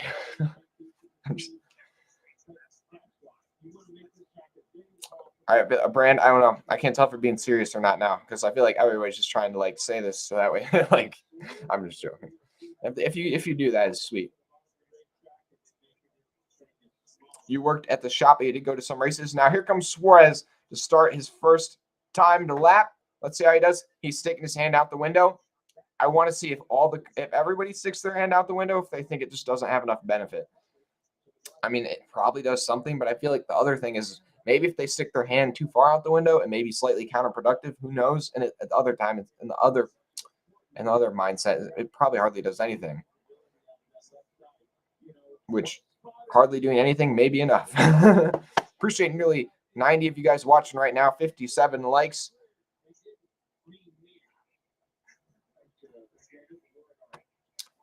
So Suarez through turns 3 and 4. He's got the visor cam. The visor cam is so cool. Bubba's visor cam moment at Talladega last year with the Logano flip was probably the coolest photo or camera view in the history of NASCAR. And at the line, he's going to run. Let's see how it compared to his previous lap in round 1. Suarez goes, and at the charts, 50.106. So that's actually, I'm not certain, but I believe it's he was faster by about 500ths. His time was a 50.16, I believe, in round 1, and in round 2 he ran a 50.10. So a little bit of improvement. I don't know if it's the track improving or not. Oh, whoa! I think Hamlin just had an issue, or I think the ticker just broke, or Hamlin's got an issue. I don't know. I think Hamlin had a major bobble or something because he was in the green going into turns 1 and 2, and he lost like a second and a half. Like I don't know if he had a bump or something. He just boom, something went, and now he's just losing more time. So I don't know if something happened or not, but and now he's gaining it back in like crazy. I think it's just the ticker. Just the ticker messed up on this one. I have no idea what's going on now. The ticker's literally going up like tenths and down tenths every second. At the line, okay. The ticker just broke. Okay, the ticker just broke because in turns 1 and 2, he lost like 2 seconds of time randomly. And then coming off turn 4, he like made up that 2 seconds in like no time. And then he went fastest by 300ths. So I think the ticker just broke. I don't really see any physical way that he could lose 2 seconds and then gain 2 seconds in like the span of like a couple hundred yards. Now Burton running dead even with Hamlin, slightly in the green. Now he's losing a tiny bit of ground, still in the green. Now he's dead even with Hamlin. He's in the red. Now he's back in the green, in the red, in the green, in the red, in the green. Now back in the green.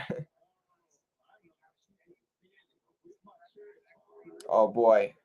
Oh, boy. Now he's lost like 100th, and now he's back behind Suarez as well as Hamlin. And how's he going to go? How's he going to do? Off turn 4, he's losing more time. At the line, he's going to go 3rd overall, about 600ths back of Hamlin.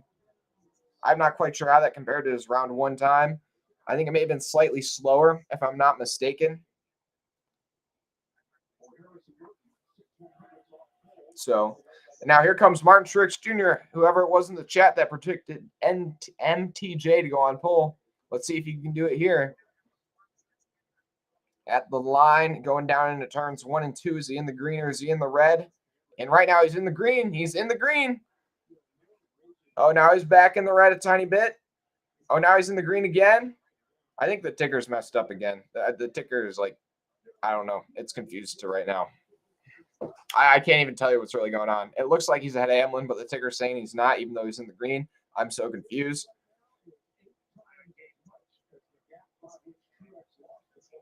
Okay. Now Hamlin. I think Truex is in the green, even though the ticker's maxed up. So Truex looks like he's going to go pull off turn 4. Fox has got to fix its like ticker issues, hopefully before the next car goes, or else it's going to be really confusing for me to commentate.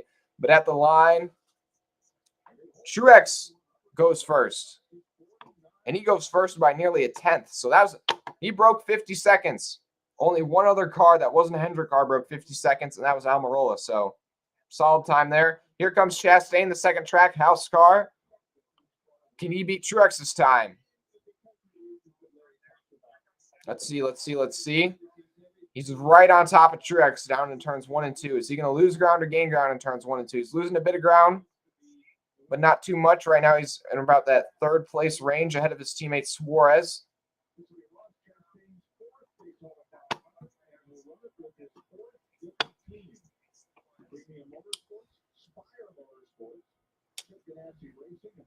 All right, guys. It's like everybody in this chat has somebody that works involved and is involved with NASCAR. I'd be like nobody even close, but okay. Anyways, off turn 4. Chastain is going to be a couple hundredths back of Truex, and he's looking to slide right in front of his teammate Daniel Suarez still, even though it's not a front row job. Oh, he's going to go P2 actually. So temporarily on front row, probably won't stay forever, but P2. Pretty solid run there for Chastain. So, I mean, either way, if he goes all the way back to 6th or he somehow stays in 2nd, either way, still solid run for both Trackhouse cars. Cannot deny that.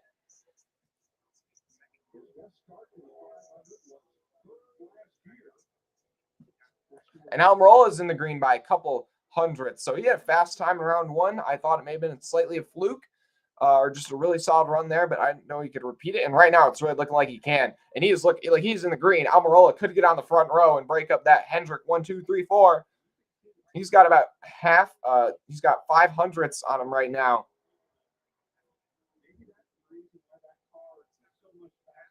Oh boy. Oh boy.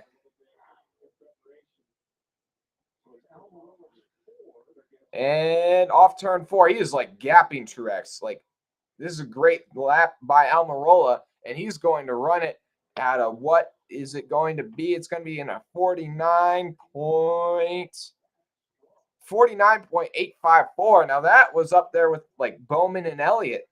So it wasn't quite Byron and Larson's pace, but that's a fast lap time. Like, that could get him on the front row. We'll still have to see. Here comes Chase Elliott, the first of the 4 Hendrick cars. Let's see how he does. Is he going to be able to knock off Almirola? Right now, he's in the red just by a bit. He can just definitely make up the ground. It's only about 100th and a half. Oh, he loses a bit of ground, though. He has a bit of a bobble in turns 1 and 2. He goes up the track ever so slightly, only a couple feet, but that knocks him back to about 3rd overall or 5 hundredths or 6 hundredths back now off Almirola. So not a stellar lap so far from Elliott. Can he gain up the ground in turns 3 and 4? He may not be able to get this thing on the front row. He's gaining some ground in turns 3 and 4, but it's probably not going to be enough to move him up into 2nd or 1st place. Through the tri-oval at the stripe, Chase Elliott is going to put that number 9 Napa Auto Parts machine P2. So he does make up some ground and get past Truex. So Elliott temporarily on the front row, but I'm assuming some of his Hendrick teammates are going to be able to knock him off that front row. Now, will Almirola be able to break up Hendrick front row sweep? We'll have to see. Here comes Bowman. Can he go? Wait, is it 4 in a row or 5 in a row? But I will just say 4 in a row. 4 in a row. Front row starts in the 500. Right now, he's in the green ahead of Almirola by 2 hundredths already. Up to 3 hundredths. Oh, he is losing some ground. He has a bit of a bobble. He goes up the track ever so slightly. He lost about 100th there, but now he's gaining it back down the back straightaway. Okay. Down the back straightaway is where the Hendrick cars are just faster than the field. Like, they are just pulling away on Almirola especially. So, I mean, my goodness, he's going to gap Almirola by over a 10th now. Oh, through the tri-oval, Hamlin's going to put it on pole for the time being. Alex Bowman's your temporary Daytona 500 pole center with a 49.71. Now, unless he gets bested by both his Hendrick teammates, he's going to set I think he's already set the record, but he's going to do 4 in a row from the front row at the Daytona 500. Or 5 in a row. I can't even remember which one it is.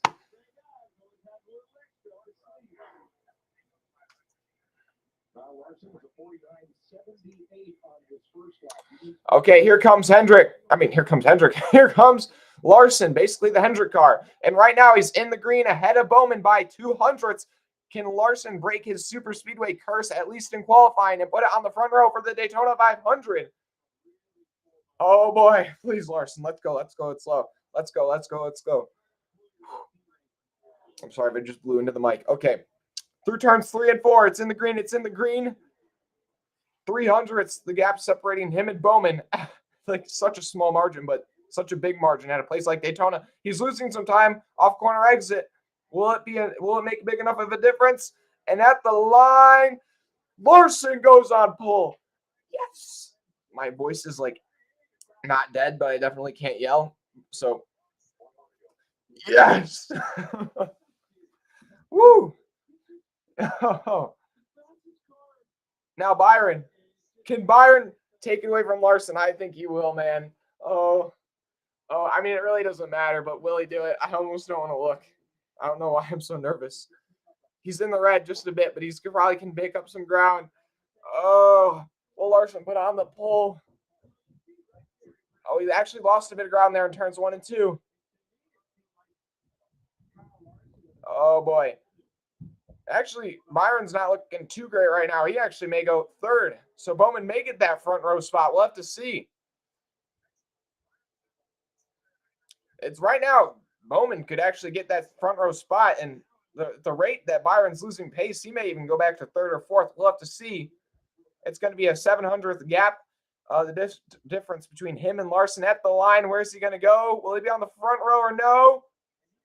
And he is third. So Bowman goes, I think, 4 in a row on the front row in the 500 or 5 in a row. My goodness, that is insane. But Larson gets the pole, and it's going to be Larson, Bowman, Byron, Almirola, Elliott, Truex, Chastain, Hamlin, Swartz, Burton, your top 10.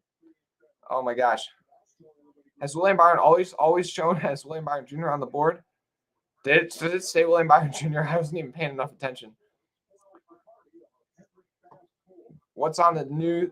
What's not on the news. Yeley has an inside bonus of $1 million if he places in the top 3 from the sponsor. Well, let's just say I'm pretty sure it's safe to say that that ain't happening. But you know, if like the whole field crashes out, then maybe there's a shot.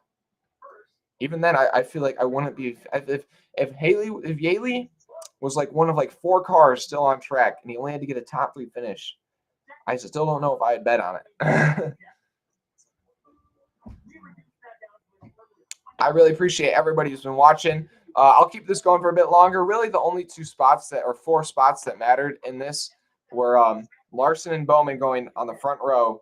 Larson getting his first ever pole on a super speedway and his first ever pole in the Daytona 500 as well. I mean, he's starting off this year like how I finished last year, and I think that's got to be pretty scary if you're one of the competition is all I got to say. So Larson and Bowman are the only guys who have their position secured for the 500. And then we'll kind of look at I'm trying to check.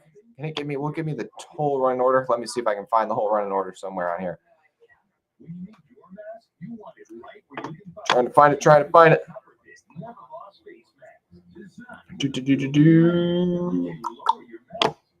Oh, wait. Oh, hey, here. Maybe we can see the lineups to the duels. Let's see. Can we? I'm trying to find it. Show this to me. I'm trying to figure out what the dual fields are. Maybe they're going to be somewhere on here. Let's look. I really don't see anything on here, but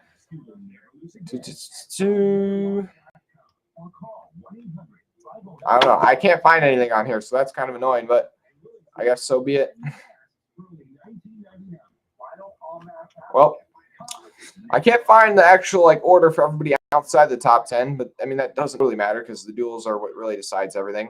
The 5 straight front row starts. Yeah, 5 straight front row starts for Bowman. Like that is unbelievable. Now I know Hendrick is historically just super strong and they did Daytona 500 qualifying. Like they put a ton of effort into that. But either way, wow. Alex Bowman got pulled and crashed. My throat is pretty dead right now, but thank you guys for 60 likes. I appreciate everybody who's tuned in. And hey, everybody in the chat, 55 of you voted, 36% said Larson, 29% Byron, 18% Elliott, and 16% Bowman. All 36% of you said Larson were correct. At first, Larson, at the very beginning of this poll, Larson only had 5% of the vote, and it slowly went up, and now he won it. So we're just gonna end the poll there. Also, okay, here's my next poll. It's pretty, there's not really a correct way to answer it, but I'm just going to say which duel is going to be more entertaining, the first or the second? I can't even remember. Is there one that tends to be more entertaining? I feel like the second one maybe, but I'm not sure.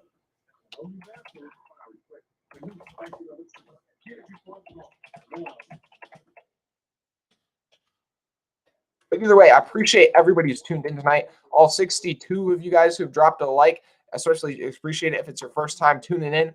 We're at only 8 subscribers away from 1,700 subscribers. That's amazing, guys. Before the NASCAR season started, right at about before the Clash, I think we were at just over 1,600 or just below it. And we've almost gained 100 subscribers in like 2 weeks, which is great and amazing. So I appreciate all of you guys who have made that happen.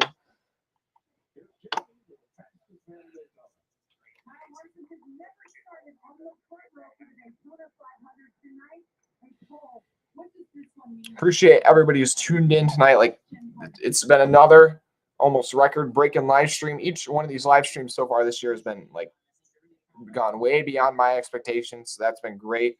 I mean, I don't really know if I have anything else to say. Like, I just appreciate everybody who's tuned in.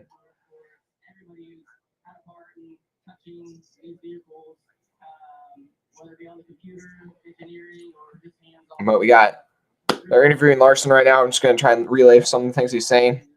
He's really just saying thank you to all the guys back at the shop, you know, the traditional stuff. Honestly, have any of you guys seen like a Hendrick dealership near you guys? I mean, I guess if you live like in the south or the southern region, like North Carolina, there's probably one in Charlotte or any big city around there. But obviously there's none where I live because I've never been to one or even seen one. But yeah, I mean, I can't believe it. I really didn't think the Hendrick cars were going to do it again this year. I guess I'm wrong for doubting. And the real question is will their dominance ever stop?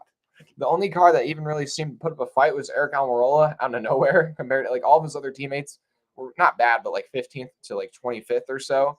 And then he just comes out here and like is out of nowhere and is like top 5 and like battling with the Hendrick cars in terms of lap time.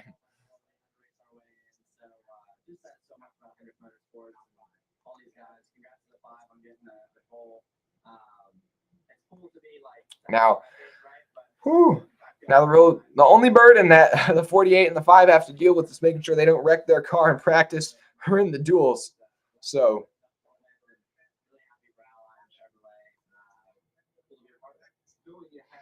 some of you guys are saying 1, some of you guys are saying 2 for which duel is going to be crazier. Also, if you just check down, if you guys are interested in winning a 124 ARC based off this year's 2022 Daytona 500 winning car, you can enter in a free giveaway on my Instagram page, Freeman Diecast on Instagram.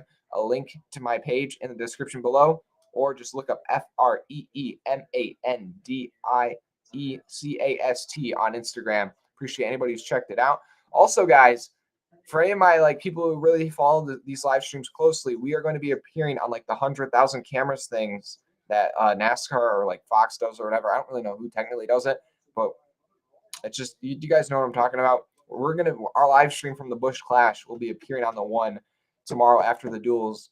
So that's gonna be cool. I'm gonna have to look for that. So we've made it, boys. Now, we have 62 likes, guys. I appreciate it. Almost like 3,000 of you guys have clicked in here at some point. That's just amazing. Yeah, so like I said, I'll be live tomorrow. Also, let's check when that first duel starts tomorrow. The schedules. Well, this actually probably works. So Thursday, we will have the first duel will begin at 7 o'clock, and the second one will begin at 8:45. So, okay, so we'll probably go live at 6:45 or 7, somewhere right in that range, and then we'll just run it straight through both the duels. Won't take any break in between, and yeah, just leave it at that.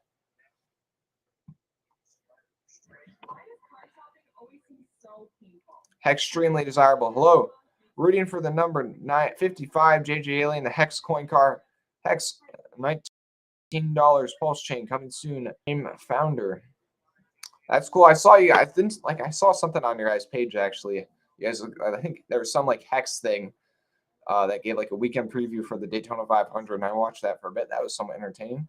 But yeah, good luck to you guys, and if you guys can make the 500, congrats to you. Is it true that JJ Yeley has it in his contract if he gets top 3 in the race, he gets $1 million bonus? Because, I mean, maybe that'll give him a bit of an extra push in his duel.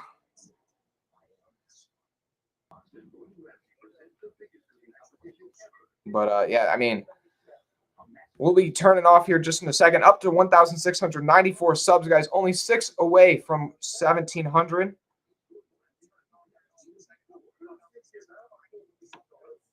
19 cents. That's true. Wow.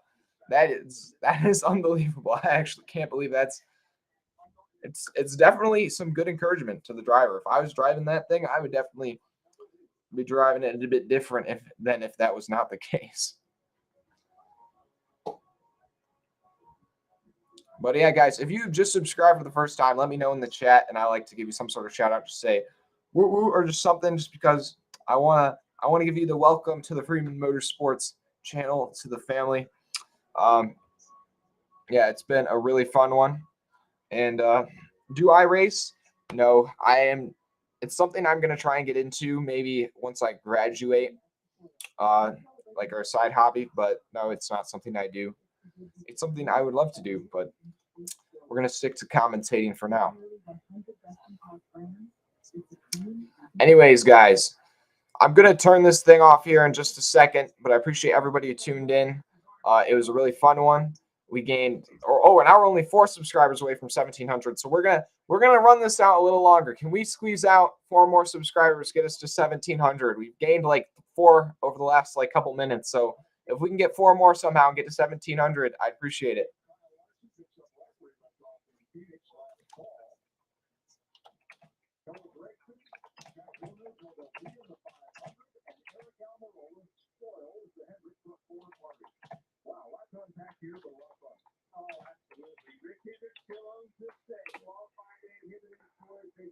Honestly, I appreciate everybody who tuned in. It was a fun one. I think it's also great to see Villeneuve and Gregson both make it into their very first Daytona 500s.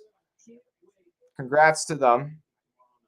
Now, the 4 cars that'll have to race their way in or have a shot at racing their way in the duels tomorrow will be Timothy Hill and the 66 Bumper.com car from NBM Motorsports. And then you're going to have the 55 Hex.com car. That's also from the NBM Motorsports Garage. Both those guys will be trying to race their way in.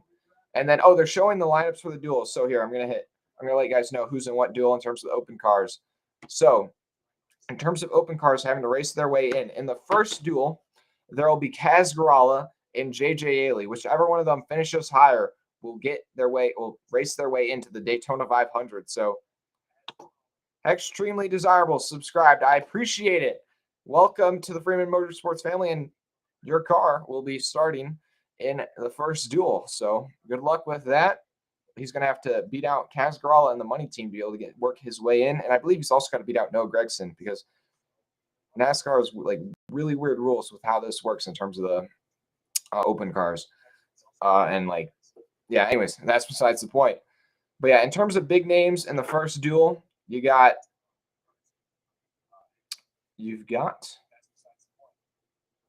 other than Larson starting on row 1 as well as his teammate William Byron, you got 3 of the 4 Hendrick cars in this first duel. You got Larson, Byron, Elliott, and then you got Chastain, Suarez, Hendrick, Blaney, Tyler Reddick. Then you got Brad Keselowski and Chase Briscoe, and that rounds out the first 5 rows of the field. And then in row 6 of duel number 1, you will have the driver of. Okay, I'm waiting for them to switch the slide. Sorry. Then the driver of the number 2 Penske car, Austin Cindric. You'll have Eric Jones in the Focus Factor 43, Kurt Busch in the 45, 23 XI car, and then you'll have Justin Haley in the 31 car. Cole Custer and Todd Gilliland will make up row 8. Gregson and Castle make up row 9. Garala and McLeod make up row 10, and then JJ Yeley will round out the field in row number 11. And that is the starting lineup for duel number 1. And then in terms of duel number 2, the 2 open cars that will be battling in that one will be Biffle and Timothy Hill. And in duel number 2, the front row will be Bowman and Almirola, and then Truex and Hamlin in row 2, Burton and Logano in row 3. How about the rookie in row 3? Then you got Bell and Bubba in row 4, Kyle Busch and Austin Dillon in row 5. And then, yeah, like I said, the 2 open cars battling in the second duel will be Hill and Biffle. So will it be the Biff or Timothy Hill?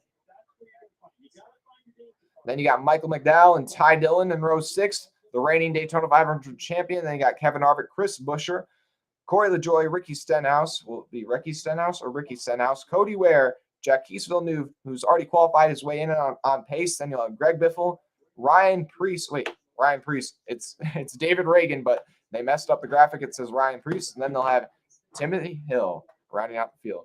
Fun fact, since 2008, only one time Chevrolet didn't win the Daytona 500 pole. That was in 2012. That is crazy. I honestly didn't start following NASCAR till, like, I guess really, I didn't start following it super, super seriously, like every weekend till 2015, 2014 or so.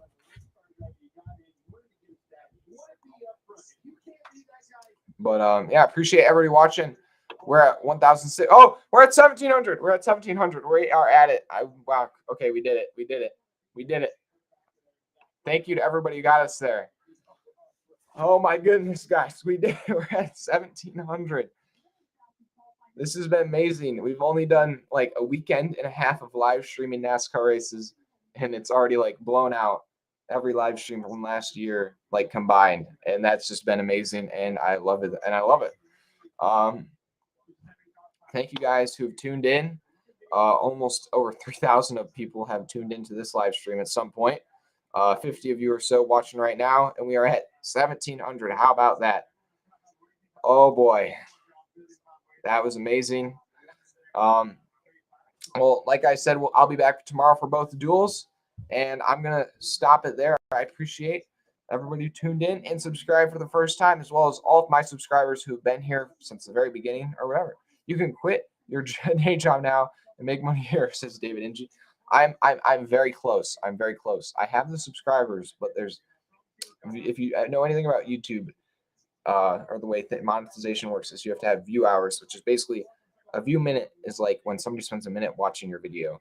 And so a view hour is when people spend an hour watching your videos. And so you need 4,000 view hours in the last 365 days or last year to get that. That's the other thing you need. And right now I'm at like 3,500.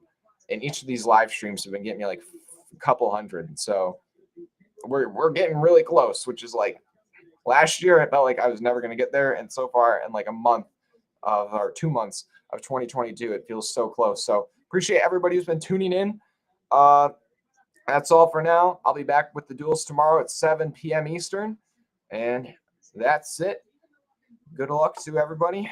Or I don't know why I said good luck to everybody, but good luck to everybody in the duels tomorrow. I guess I'll rearrange it into that. And I'm going to end it there. See you in the next one, ladies and gentlemen.